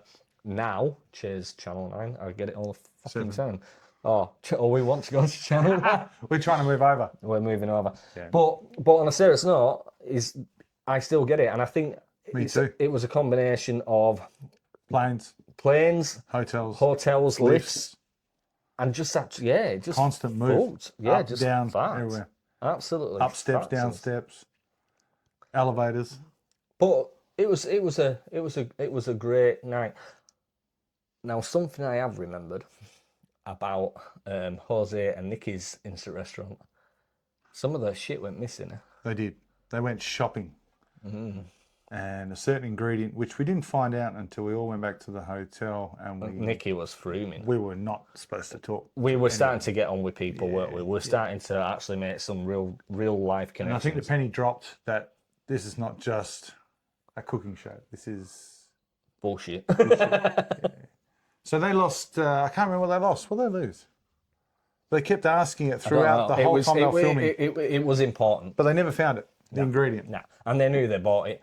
And obviously, it had been swiped. And it was a shitty night. The weather was horrendous in Adelaide. And they made him cook outside. And they tried to obviously help him, but they didn't help him much. But he was cooking paella. In a massive pan. Like fucking... In the wind. In the wind. And it kept... So, because Minu asked around the table, what, like... You know, the weather's horrendous. What would you do? And I came up and I went. I put tin foil, aluminium foil, all around the edge. Yeah, that would prevent the wind. Keep the burn and Manu was like looking at me like, "You're clever, fucking, aren't you?" It's not hard. It's not. It's just a funny cat. Yeah. But we felt pretty bad for them, actually, to be honest, because that was They were that was pissed. hard. That was Yeah. hard to cook in. Yeah. And they were good people. But then now you look at it, and I don't like keep going forward. But say grand final, last interview we had to do, they had to redo their interview because they lost the tape Yeah, that's right. of shopping. Yeah. So they not just lost two things; they lost the tape They lost the tape, so they had to record. They had to record. in Sydney. Yeah, and bullshit. it. Bullshit it. And pretend it was Melbourne. What did No, we, not Melbourne. What did we lose, Dave? So, so a friend of ours made this. Now, this is actually a table runner that's supposed to depict from the chili scale, the Scoville scale. The Scoville, yeah. So you've got your mild to wild. And it went missing. And you asked. We asked, and we looked They everywhere. they went looking, Yeah. but then I think the girls, when they finished airing here, they found it in the back one of your rooms Yeah, basically. under something that you probably never find it. Yeah, we felt like They didn't want it on. They didn't want it on, and instead of just being honest, I think they had reasons. I think we know some of the reasons, but Yeah. we're not going to say No, why. but- we had somebody spend a lot of time on that, and it would have really made our table. Our table looked amazing anyway, but even so, Yeah, it cost just money. bullshit. That was part of our budget. that was part of our budget. We could have bought more ingredients. So then we went off to the good old South Australia. So we're in South Australia for Nikki and Jose, and well, did you like South Australia? I think it's unfair to say I dislike South Australia. Being there for 2 days. Like, yeah, exactly. So we walked from our hotel into the CBD, and the weather was shit because it's that time of year. It was, yeah. But it just, I don't know.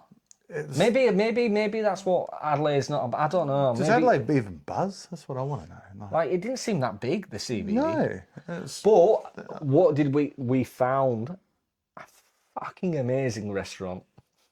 That was it. What was it like? Turkish or fucking? Oh. We did the. So we found it was right near our hotel, and we weren't allowed. This is the night that we had. Yeah, we'll talk about that in a minute. And we thought, nah, up yours, we're going to go out for dinner.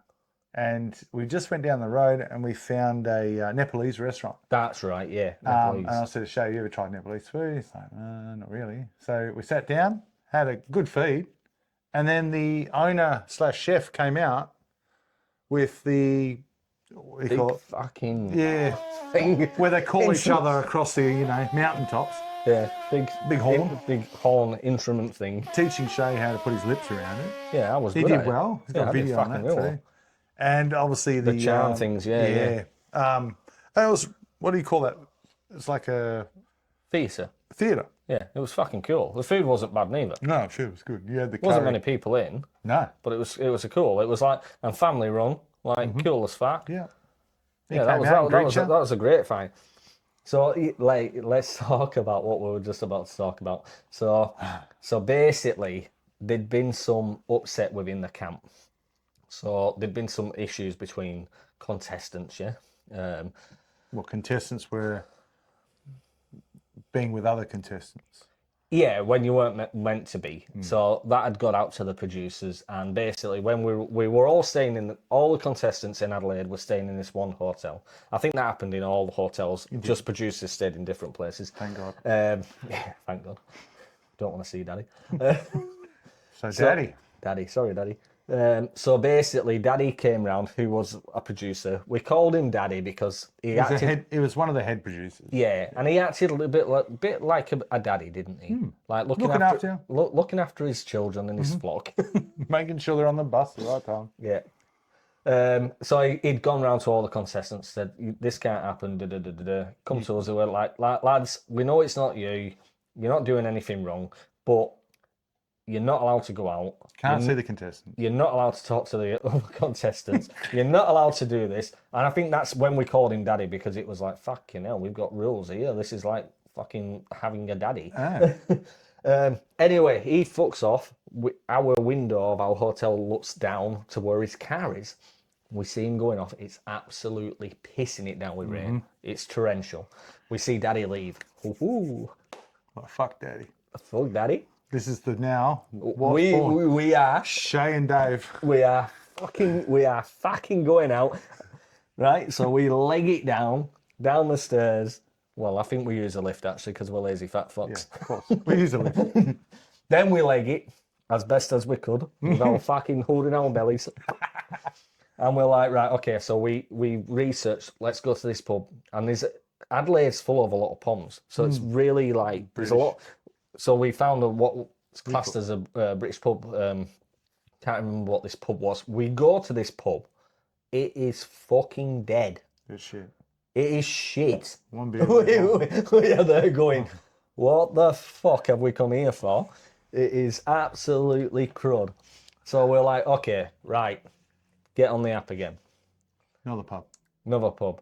And then we find another pub, don't we? Yeah.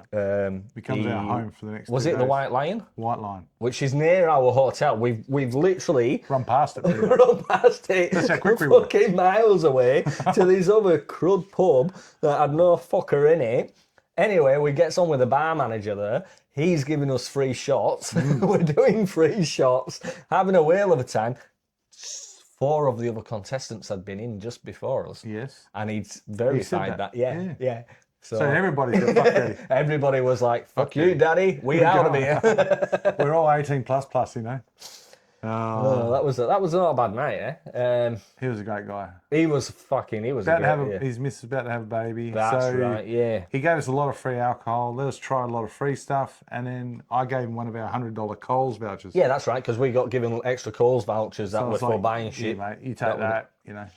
Thank you for your hospitality. Yeah, That's what I'm basically, saying. yeah. No, great night. That was good. So the White Lion in Adelaide, fantastic place. Get yourself there. Don't know if he works And there. they have different sections in there as well. quite big. Like they have like a fancy restaurant and like a bar restaurant. Like it's fucking massive. Outside, everything. Yeah, awesome.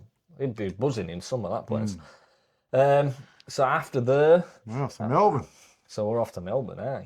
Not just Melbourne. We're off to the country. Oh, that's right. What's it fucking called? I can't remember. It's But where it's they in do the the snow. skiing. Yeah, they do the skiing. And it was Literally. nearly ski season. Ski resort. It was Yeah, not that's far right, yeah. away. It's -3-4 degrees. Not snowing, just cold. Yeah, it's actually a little bit like the UK in winter. Beautiful place. Yeah, maybe not quite winter. Very surreal place. Remind me of being overseas somewhere, like in Europe. But before we got there, Oh, yeah. so we actually have 2 teams from Melbourne, right? Yeah. So one Melbourne and one the classing as Victoria. It's a bit bullshit anyway. It's out of Melbourne. So we land at Melbourne Airport and there's a cheap hotel there that everybody's staying in. Producers, For the night. contestants for the night, and then we have to catch a coach to this place in Victoria, an hour and a half away. That's skiing resort fucking place, whatever it's called. So we looked around the hotel and like the options of food aren't very good. It's a bit shit, ain't it? No. Right. And Dave's like, let's catch a taxi. Let's go to Melbourne. Let's go into the city. Yeah, let's go into the city. So we're in this taxi and I'm like, 20 minutes goes past. Didn't realise how far. I'm like, Dave, how far is Melbourne from the airport? He's like, oh, it's not far. No. Nearly an hour later. An hour. Yeah. An hour. Yeah, on cab charge too. We're not paying for it. Right, so we're not paying for it. So we get to Melbourne, right? And we get to taxis like, where do you want dropping? And we're like, just wherever there's food, mate. Just fucking drop us wherever. So he drops us and I gets a phone call. It's Sarah, the coordinator. Hi, Shay. I was like, hi, Sarah. She went, where the fucking hell are you two? I was like, we just come for dinner because because I'm gluten-free, the options there weren't very good. She went, I get an email every time you use that taxi card, basically. Where? How much? And that's just cost a fortune, and you're going to get me fired. Oh, sorry, Sarah. We did not realise. We paid for it to go home, though. We did. We paid out of our own money. Yeah. Yeah. Fucking Channel 7, rubbing bastards. Yeah. So anyway, we got into trouble, and we went somewhere for dinner. It was all right. Yeah, that's all remember? good. Yeah, Sort of vaguely remember it being all right. yeah. Yeah, and then we literally just had dinner and fucked off back, didn't we? It's probably like And so the day after, we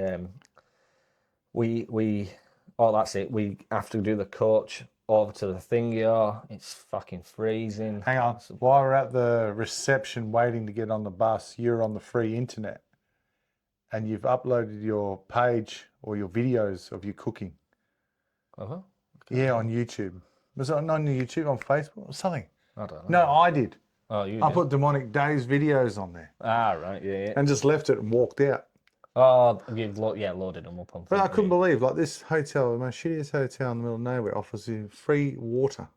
Just grab it out of the fridge. It's free. So we made advantage. Hop on a bus. Dave, Hour and a half. I advantage love free with shit. free water. Yeah. Yeah, of course Hour and a it half. Yeah, it was an hour and a half. Yeah, Beautiful drive. It was fucking boring. The bus drive was cool, though. Yeah, that's right. Yeah, I sort of vaguely remember him being quite. Giving us cool. a bit of a history lesson, a bit of a tour. Yeah, that's right. Yeah.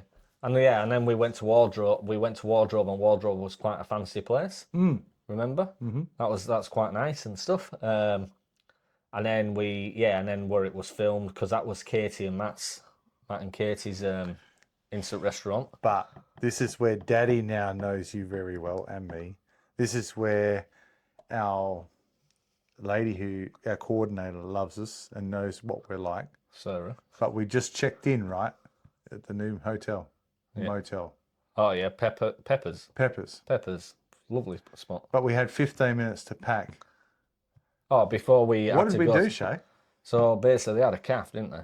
Yeah. They had a calf. And we wanted to drink because we're thirsty. So you just get fucking bored, man. Like it's like, well, we're just rolling with this. It's not really about cooking anymore. Anyway, No. we just have fucking our own fun. Where are you going, Shay, Dave? I was like, oh, Sarah, we just need to go and grab a coffee. Yeah. She was like, oh, okay. And she's suspicious of us by now because she's like, you two fuckers just get up to mischief all the time.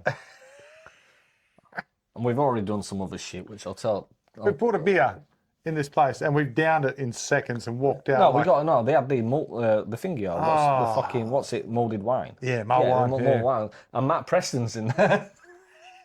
We whacked that down. And Matt Preston's like, you boys all right? Yeah, we're good. We're good.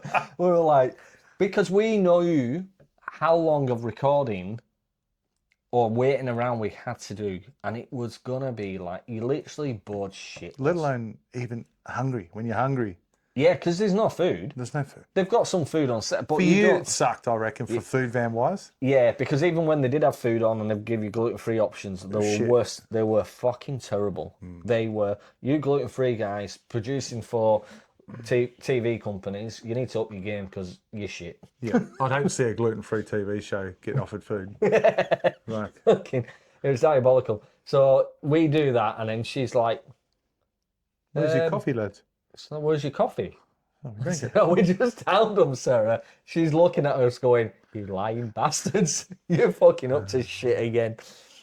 Oh, And going back to her, like, remember when we were in the airport, which I don't know what airport it was, and they've got the Melbourne, and they've got the Qantas pretend airplane in the airport. and you took a picture. I took a fucking photo of me and Dave, right? And I'm like, and I sent it to her, and I was like, we'll see you in wherever. We got an early flight out. Yeah, no, I said we're on the flight, and she's like, Shay. She rings me. She's like, Shay, what the fuck? I said, what? We're on the flight. We're doing what we're told to do.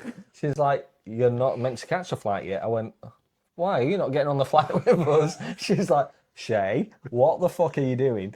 And we were like, and I was like, oh, I'm only winding you up. We're not really on a flight. We wound her up the whole time. We love Sarah. Yeah, She's awesome. She was good value. She was good value. And then basically, instant restaurant of Matt and Katie's. That was when I caused the scene and couldn't remember, apparently. What did you do? I knew what I said. I just didn't want to repeat it. I honestly What did you say, David? So this is the first time I could actually have it. I had a decent drink, I'm sick of, because by then now Shay's getting targeted because he's having his say with questions, and he's just been diplomatic or like, anyone foodie would do. Yeah. Yeah. No, they thought I was trying to be a bit of an arsehole about food, but I was pointing. just being honest about Then the my points were reaction. coming in, like, oh, you scored. You must have. They were trying to mathematically work out what we previously scored people. Yeah, and we weren't being twats at I'm like, all. We were being honest. But it was all about Shay. Shay did this. Shay did that, and I'm well and truly fucking over at this stage. I think it's because I was the only pom. And I'm getting to the point where I'm tired, and you got to remember we're not sleeping for 3-4 hours a night. And that's No, it. you're not getting much sleep at all. And you back up because you're in a different city or a different state, and you want to go and see it as quick as you can. Yeah. And we're having roux steaks, and literally the people that were complaining, because you go around the table and you say, oh, so what do you feel about the dinner? You would have your say, I'd have my say, and such and such. And then Catherine said, and no disrespect, Catherine, if you're listening, is you said, oh, it was not cooked properly. It was basically still bouncing. I wouldn't have eaten it. And then I stepped up and said, well, you did fucking eat it. You ate the whole lot on your plate. And my tactical way was going, if you get served a steak in a restaurant and it's not cooked to perfection, You send it back. you send it back. Yeah. On a TV show, you don't eat it.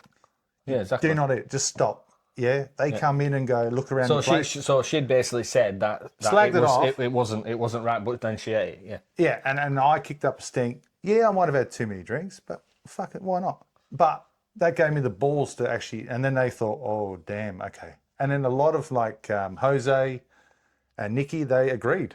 Yeah, They said, fuck, good on you, Dave. Like, you had balls to say it, and we had to, because we're talking about people points. We're talking about people saying, you did this. And then I'm thinking, you just slagged off a meal, not being nice, and we didn't eat ours.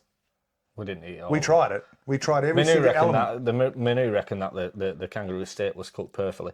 And I think you can go quite rare, but I honestly believe that was too fucking rare. Yeah, that was... It was hopping. Yeah. And so, and they kept taking us out. So they cut us, didn't we? And then I had to go outside, and it's fucking cold. It's freezing. And like, it's like, you think Albany gets cold in winter. This place was UK cold nearly. And I think once you got that adrenaline pumping and you just said what you had to say, you don't want to repeat it. You're done. And that's what I'm like. If I tell you you're a dickhead, I'll tell you, and then that's it. You're done. Pick up. Do better.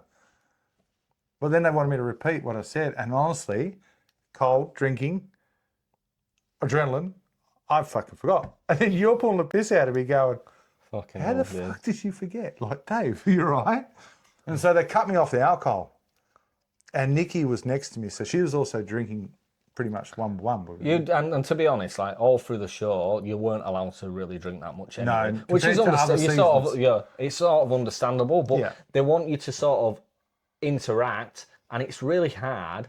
I'm not saying that you should use alcohol to interact, because you shouldn't. But the fact of it is when you're in these circumstances, is that sometimes to be able to sort of get out yourself a bit, you sort of need to have a couple of fucking shandies. We get back in there, we're on to dessert, weren't we? Dessert. Yeah. And I've gone to get a drink. What was dessert? Do you remember? The finger lime. Finger lime cheesecake? No, something like that. Can't I remember. don't fucking remember what it was. Yeah. But they couldn't get finger limes. Crocodile popcorn. Yeah, Roux. crocodile popcorn entree, which was, apparently sensational, revolutionary, and the first time ever been done, which was bullshit. It's all over the internet, and You go to Darwin. It wasn't that fantastic at all. I reckon KFC could do that. But yeah, we're doing dessert, and I went to go get a drink, and Shay now is like, oh shit, what have you done? So I've gone and poured myself a red wine, and I've drank it, and I've had to spit it back in because it's basically Ribena. It's fair. It's fake. There's 0 alcohol wine they put me on.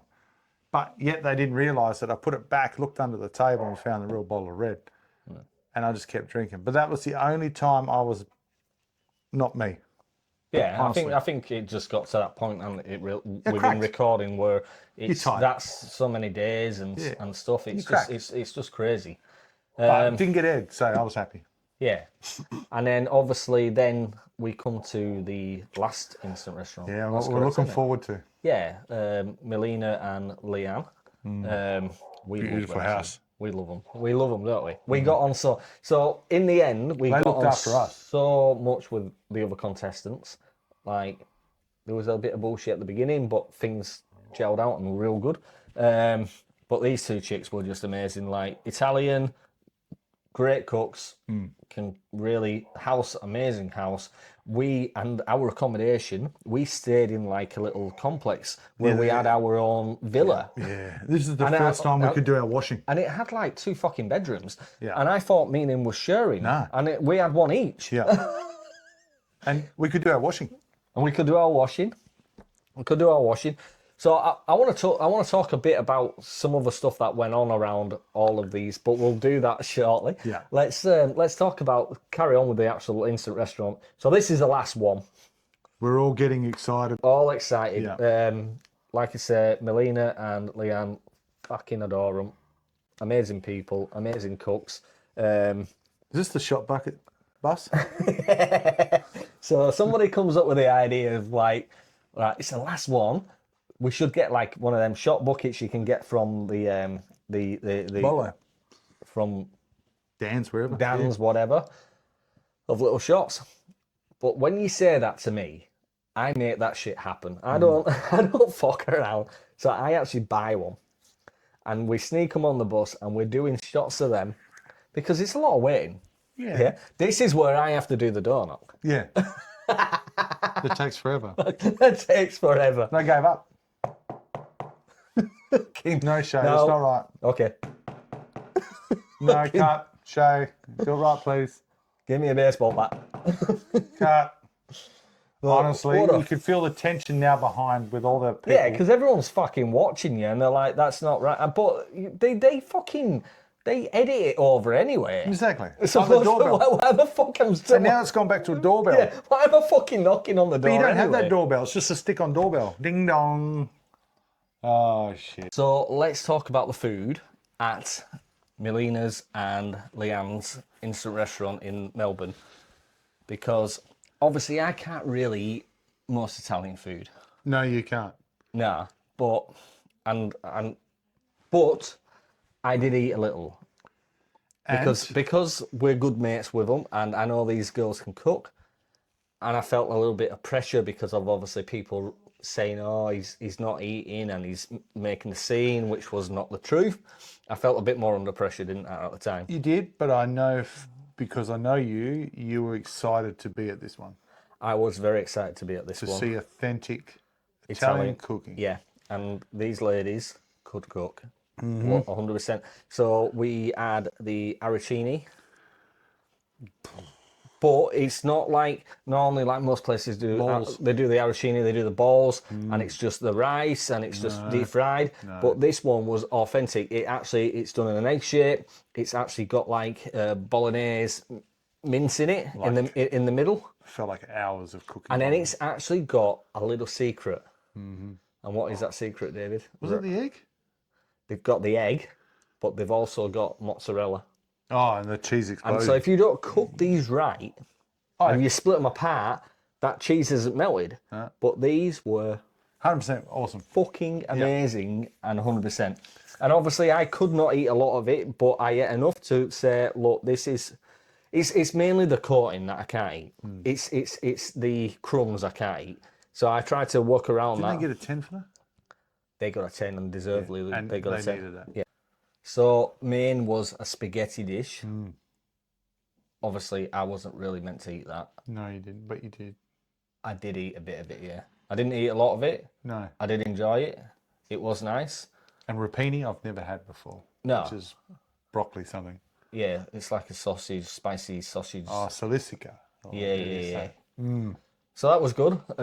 Dessert probably wasn't really for me. I think it went wrong for them. Yeah. They were confident. It was to do with the pizza oven, was it? It not? was. Because normally Again, I think Leanne said it would be normally done at her house because her pizza oven's different and hotter and Yeah, and they ended up not having this pizza oven for very long. yeah. So there was something or other that went wrong there. But generally, it was a great night. They homemade wine. That's what I was going to say. And what did that homemade wine do to you that you don't actually see on camera? I don't know. I can't remember. Exactly. I woke up. I look at Shay, and he's fallen asleep. That wasn't because of the fucking wine. That's because of the The time. I was knackered, man. I fell asleep at the table, yeah. And there was only about 4 contestants that actually saw you asleep. I was falling asleep. And it was me, Wake up. acting normal like this. And you're Because like, it just because what you don't realise is in between each course you've got to sit there. Your ass gets absolutely sore. You're knackered, and you can't talk to the other contestants. You're not allowed to talk to the other contestants unless they're recording. That's the bit we haven't really said. It was a fucking highlight of mine. Absolutely It was highlight. garbage. Sounds like a ticking bomb. Which is bullshit, really. So yeah, in the end, I'm just like, oh, bye bye. I'm out of here. he's asleep, he's gone. But the homemade wine, and they got Manu to have. He wouldn't have some, would he? Remember, No. he wouldn't have some. Matt Preston's like having a drink of it, who obviously doesn't drink a lot, and he's like, "No, Manu, you need to actually try this because I know what you think about homemade wine, but this is actually good." And it was their son that made it. Remember, it was Melina's son that made it, and then Manu finally tried it and was like, "Oh, okay, actually, that's not bad." Like, you know, I think it was actually a great night because at the end of it, it was like, it's done. we're done. We are done. We are out of here. Goodbye. And then pretty much we went back to our hotel, our lovely 2-story No, hotel. that's yeah, because our own little villa. Had a party. Was that night or was that not the night before? Maybe that was that night. Was that night? Yeah. So yeah, because That's where I found my sock in my dryer. no, it was the night after. So we obviously left that night after the instant restaurant, and it was the night after because we ended up spending another Oh yeah, we night. went over there, didn't we? So we then went to that Indian restaurant. We found an With all Indian of us. restaurant in a plaza, that was the in a top. shopping plaza, and we'd had a beer there and something to eat there, and it was absolutely frigging sensational. So Yeah. we were getting on with everybody else, and still do. We love you guys, and we took them there. We went there and had a meal there, Mm-hmm. and then on the way back, we were walking past Melina's house, and she's like, "Come in." All the camera crew had gone. They'd all gone. They had no idea we did this. Sorry, guys. But we've always been disappointing. And then we go and have some limoncello, homemade limoncello. That was fucking sensational. Homemade Italian sausage. Yeah, so yeah. cacciatore or something like that. Yeah, it was fucking great. And they even gave me one to take home because I'm a mad Italian sausage lover. That did not come out well. Back to the sausage party It again. didn't come out well neither. Fucking what are you on about, Dave? But it was a great night. And then we went back to the hotel. Then we went back to the individual villas, Yeah. And then we were, I think we were having a beer together, and I don't know if that's the same night or not, but anyway, we were called over to one of the others and said, "Oh, we're having a party." I don't think it was the same. I think it was somewhere before Melina's. just before, and said, "Oh, we're having a party, boys. What are you doing?" And we're like, "Okay, we'll come over." Yeah. And then we were getting Uber drinks sent over, and Dave was having the sock party. One sock on you. You found a sock in the dryer a there. sock in me dryer. Because I was so excited to have a wash machine and a dryer. I looked in me dryer and there's a sock, so I thought I'll wear it to the party. And you did a bit of a sock party, didn't you? That was a I cracking did a night. lot of those. So let's talk a bit more about that type of mischief that we actually got up to. Oh, what? From partying that we shouldn't have been doing? So obviously we snuck out to the pub that night in Adelaide where we were not meant to fucking sneak out, and we're told under no thing of yours you're curfew only. It was like, okay, But Daddy. this is where when someone told us we couldn't do anything, we both grew up and went, fuck you. This is how Shay and Dave adventures were born. Yeah, and we did adventures. And we filmed it. And we filmed a lot and lots of photographs. Shay and Dave go to Adelaide Zoo. Yeah, we went to the zoo in Adelaide. Right, I'm gonna be honest. I love you, Adelaide. I love zoos. Yeah, love Adelaide people. But not that It's zoo. the shittest zoo I've ever been to. It's shite. Sorry. I don't want to offend anybody, No, but it's shit. there's a lot of work needed. Yeah, it needs renovating. Maybe it has been. Maybe we it are, has. we are 3 years on now. Yeah. Maybe, Yeah. maybe the fucking Lions fucking escaped. Uh, And then what other shit did we get up to? away. Away, yeah. So there was Adelaide where we did all that. Then we went over to Melbourne. So Melbourne, we pretty much snuck in that little country town. We went to that bar, but we didn't really do much there. We didn't really party or anything because we're still getting to know people. Yeah, that's right. And then pretty much once we went to Molina's, we obviously got to do the hotel party. Then we went to their house. Yeah, and then obviously after that, then We were shipped over to Sydney.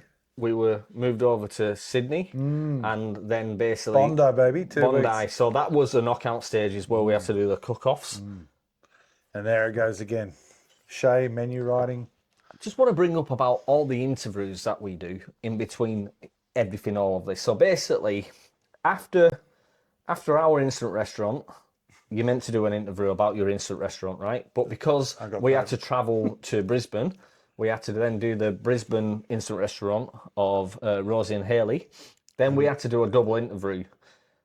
So we're not talking like it's half an hour, 10 minutes. About as long as this podcast. Right? It was 6 hours. Yeah. Because it had to do our stuff. We had to talk about our instant restaurant. And try and remember that. And remember that we were so fucking tired, we were knackered.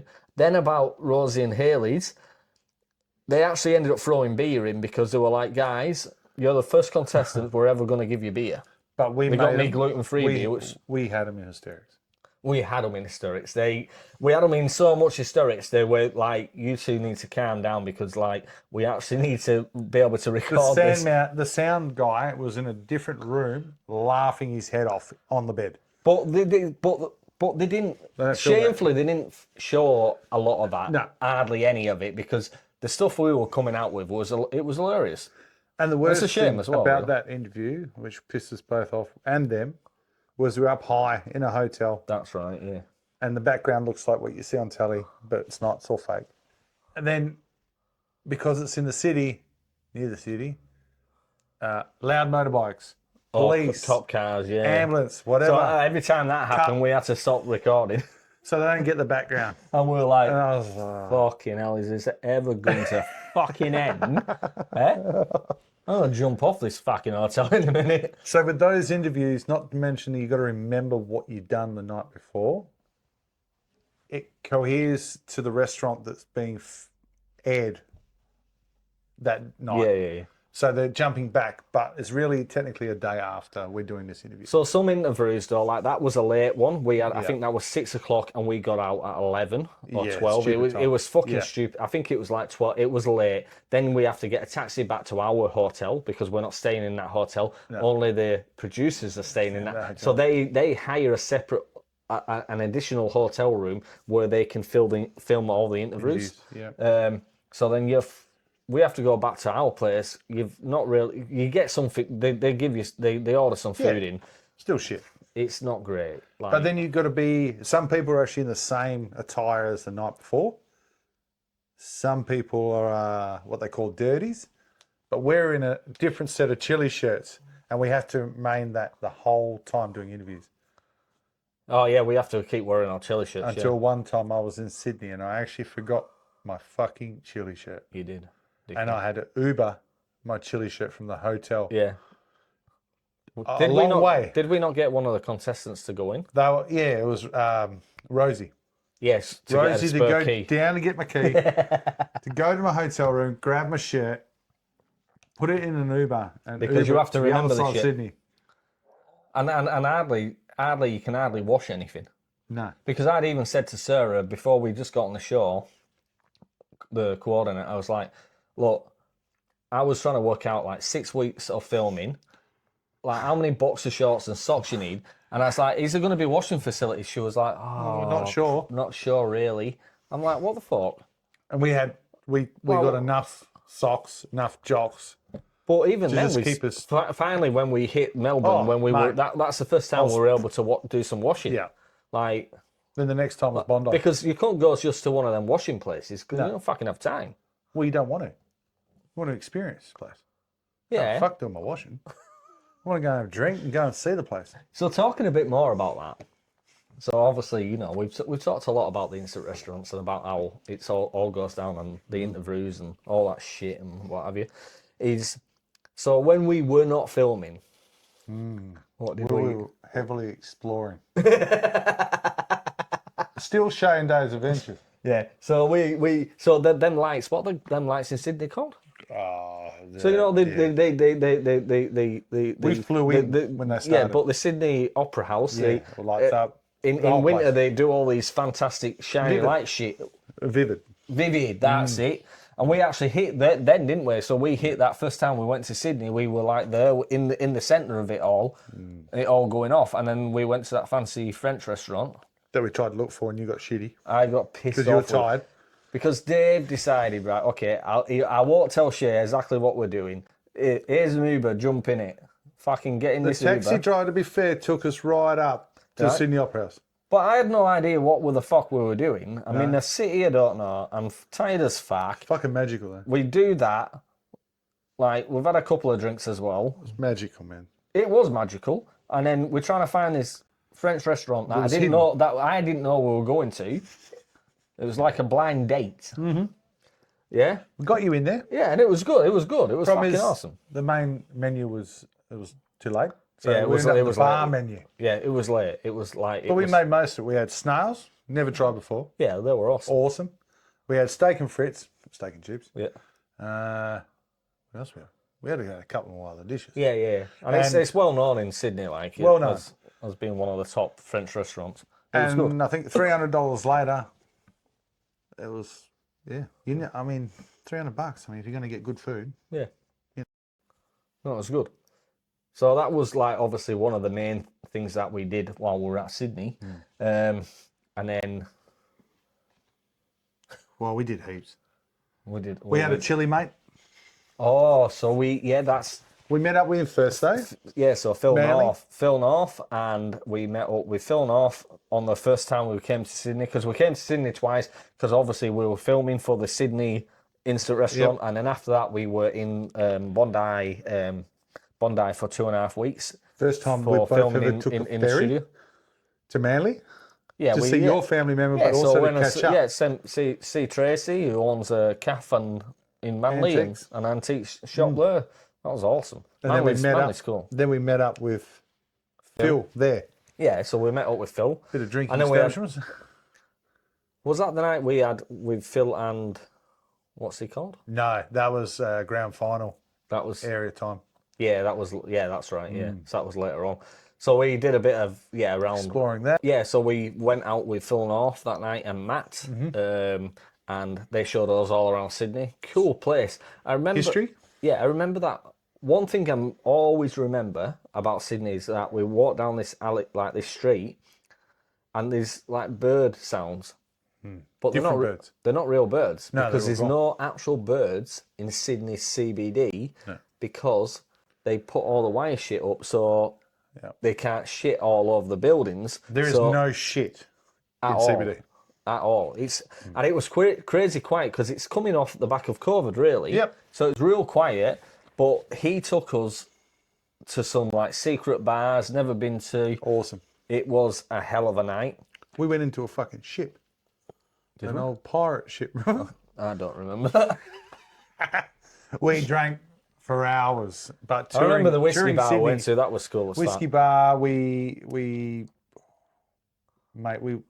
went everywhere. We were having a drink overlooking the Sydney Harbour Bridge, right? Yeah, next yeah, to I it. remember that. Watching that, people that walk bar. it. Yeah, that You bar. know? I've got photos of that. Yeah, That was that's cool.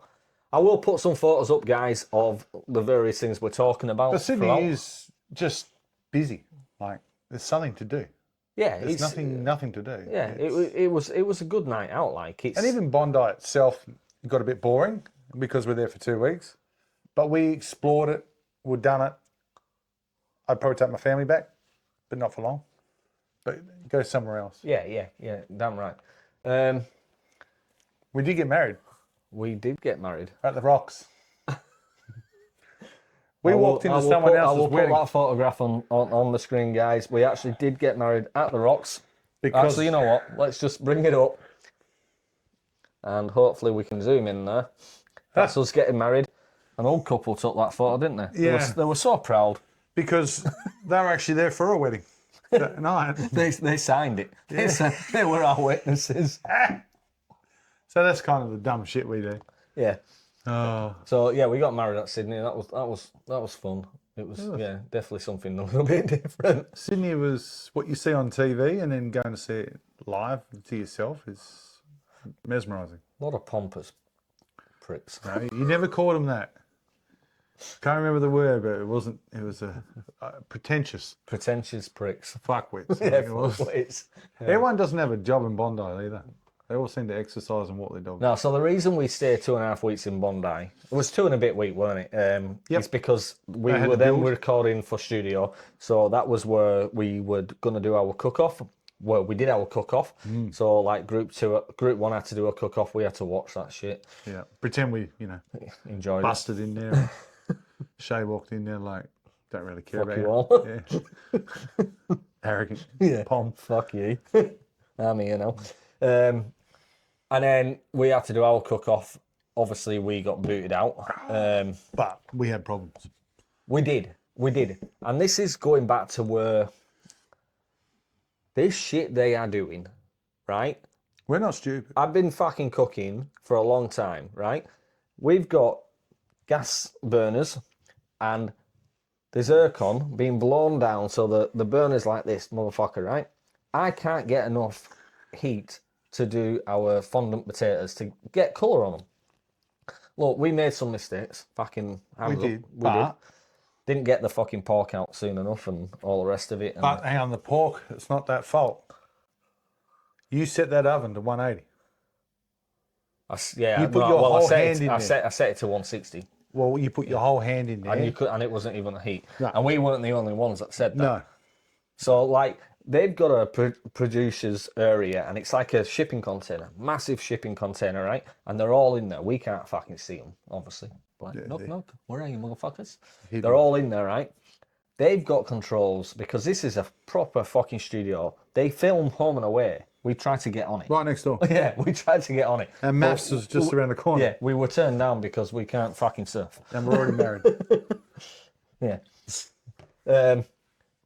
But they definitely were doing shit. There was shit going on. There was shit definitely going on. And the thing is what you don't realise is that when you're cooking, just like our instant restaurant, but when you're cooking on this cook-off, there's a producer there, right? And Alex, stop. we love you, Alex. She doesn't stop. But you were a bit of a fucker that day. She doesn't just does not stop. She's like, what are you doing next? And they're trying to put you the fuck off because they knew we were pretty synced, strong and good. And it did put us off. Like, I cut my fucking finger, which I don't fucking normally do. But the trouble when I slice, bleed, boy. I bleed like a fucker. Can be the smallest cut. He's trying to put his hand out in camera like this. So they take the camera off, and then it's just me. That's me. But Shay's getting his bandage done by a first aid medic, but then he kept bleeding through it. Yeah, So again, he's off camera. I bleed a lot. I bleed. So once he got bandaged, you'll probably see that he's wearing a band-aid in that little bit of the episode. But I'm kicking fucking fridge doors with my foot and the oven with my foot to shut the fucking things. It's going off. Like because to be fair, our dishes, and this is nothing against other contestants because I think you all did a great fucking job, right? But I'm gonna say it out is that they were more complicated. Our per dish, we redid. We did like a chocolate sauce, and we took on the criticism. We redid it. And they wondered why we didn't do any more because we were sitting there scratching our heads when we're done. Are you sure? Obviously, the pork came out raw, and we had to think quick on our feet. Which was it was a bigger piece of pork than what we usually would cook. We didn't get out of the fridge in time. The oven wasn't actually fucking heating like it should be. And like I said, we weren't the only potatoes ones. were good. Puree was great. Yeah. Applesauce. Even so, my old mate Colin. Oh my God. How did we get on, Dave? He's an absolute Colin. fuckwit, honestly. I hate him. You know, you see him on telly, you know, and you might be a fan of Colin. Everybody has their own opinion, but when you see him live, I don't know if he's just that's how he is, and it's Irish. No disrespect, but you fucked up with him, didn't you? You met your match. It was so basically Colin was like kicking off about the fondant potatoes. Oh, And they filmed this. yeah. So I've cooked many fondant. I'm like, yeah, cool, okay. You're mate, Irish. right. You cook potatoes. That's all he ever cooks. So if you look And a at stew. if you look at his TikToks, he cooks fucking that and basically slow cooks meat. Better homes and gardens. What are you doing? That's all he ever. It's winter all year round. That's all he ever cooks. But it's like fondant potatoes, like, you know, do you think you're gonna get the colour on them, and do you think that's the right way of doing them, and just having a go. And then prorate, have you seasoned this? I said, Colin, look, we've practiced this. We found that seasoning it right at the end's the better way of doing it. And he right? thought you were being a cheeky fucker. Yeah, and I wasn't being a cheeky fuck. I was But just, you were portrayed to be a cheeky fucker. yeah, I was just being straight down the fucking line. This is what we've experienced. This is what we're doing. So it comes to him tasting stuff with Gary. Gary and Mean. Yep. Gary Mean, and he's like, oh, Gary's like, Well, Colin. The pro is actually real good here, and then the fondant potatoes are real good here. Gary actually loves the pork, even that. Yep. We had to fucking whack it in, and it stewed a little, so it didn't get the colour anyway. But the meat was tender as fuck still, and obviously not pink because it's not fucking duck, but it was, you know, still translucent. But Colin didn't agree, so we got booted out. We got booted out, but Colin did eat his words at the end. Thanks He to did Gary. eat his fucking words. Thanks to Gary. Yeah, 100%. Gary's like, well, you know, you did. I still don't. What pisses me as well, because we did asparagus. He reckoned that asparagus was raw. It fucking was not, Colin. Right? You need new dentures, mate. Get some real dentures because it was not raw. I think, End of. Yeah. That's. We'll take criticism where it is, and we'll put our hand up. Yeah. But we'll also defend ourselves when we need to defend ourselves. And yeah, I think having Gary there was good. Yep. Matt, top bloke. Awesome. Manu, again. Yeah, great. Shame you weren't there for our cook-off though. Yeah. You know, because you could have helped us out with Colin, even though you're good mates. But in general, it was. I mean, Curtis Stone. I mean, fucking hell, where do I come for that one? Curtis Stone, just stick to what you're doing, mate. Don't go on a game show. Don't go on any fucking show. He was, You were lost, bro. You were lost. He did seem a bit lost. It Didn't was like he flew in at late, maybe that's what it was. and he got put on the show, tired as shit, because he's a busy man. Don't get me wrong. That's So why he maybe- makes millions. But he was lost, He just seemed a bit out of it, didn't he? you know, and it was cool. Yeah, we met Curtis Stone. Yeah, you know. But that man, he wasn't himself. He wasn't himself. Not all. When you see him on telly and that's him. But So we've had some questions from fans. we got fans, not only fans. Don't know if we've got any fans, but anyway. So we have had some questions asked. So basically, did you get paid? Fucking know if we did. I'm We not going did, on yeah, otherwise. we did. So we got a weekly allowance that allowed us to basically, because we were on the road, they don't pay for food and that, they pay for the hotels, they pay for the flights, but so you're paid several $100s a week, but out of that you've got to pay for your food. When you're staying in somewhere like Bondi, Sydney, it's Pricey. fucking expensive, and if you're doing all the adventures that we're doing, we're going to say it's even more expensive. So yeah, you do get paid. Sorry, Channel 7, but we have to reveal some secrets. So another Gary from New South Wales asked, when you get the food, is it hot at the instant restaurants? Fuck no. Not all the time, no. Not at all, really, to be honest. And the cook-offs, it's even colder. So you're trying to taste food that is literally really cold. And it's different because it's different on the palate. You can't judge off that, and it's unfair as well because more or less it tastes like shit. So you can imagine our meal going up there at the time they would have eaten it. Yeah, Would have been. fucking crap. I would have. Yeah, no, I wouldn't have said no. No, fuck that. And they did. And that's another thing actually with our meal with that cook off is the Jew. Remember Colin? He was like, are you going to be able to do the due in this time? You did. So I poured half the fucker out Yeah. to reduce it. quicker. And his face He was must a have thought, well, picture. shit. I was like, thanks for that, Colin. Cheers, mate. I've just got the answer in my brain. I'm just going to pour half of this fucker out, reduce it down quicker, and hey, presto, the juice fucking It perfect. was done. But again, all the elements we did. So you could say we've done all those elements. That's going, well, not out of your comfort zone. You already knew how to do this recipe. Yeah. For me, we trained in a hotel Yeah. with already some people we thought were going to set off fire alarms. Fucking yeah, and then you have Induction to pay, cooking. you have to pay the bill. So it's a $2,000 fine. But it's on the contestant. If you set the fire alarm off, you have to pay it. So how are you supposed and they're to like, "Oh, you're practicing in your hotel room." I'm like, there's a gap between the fucking cooker and the fucking unit and the fan. Like if you've stayed in hotels, you'll know what I mean. When you do actually get a cooker and Yeah, you can't do the type of cooking we want to do. No. We tried. We had a go, but it's bullshit. Yeah, and I think like doing that, but then I don't know. Then you speak to people like Melina. Yeah. Yeah, Leanne. What was Leanne doing?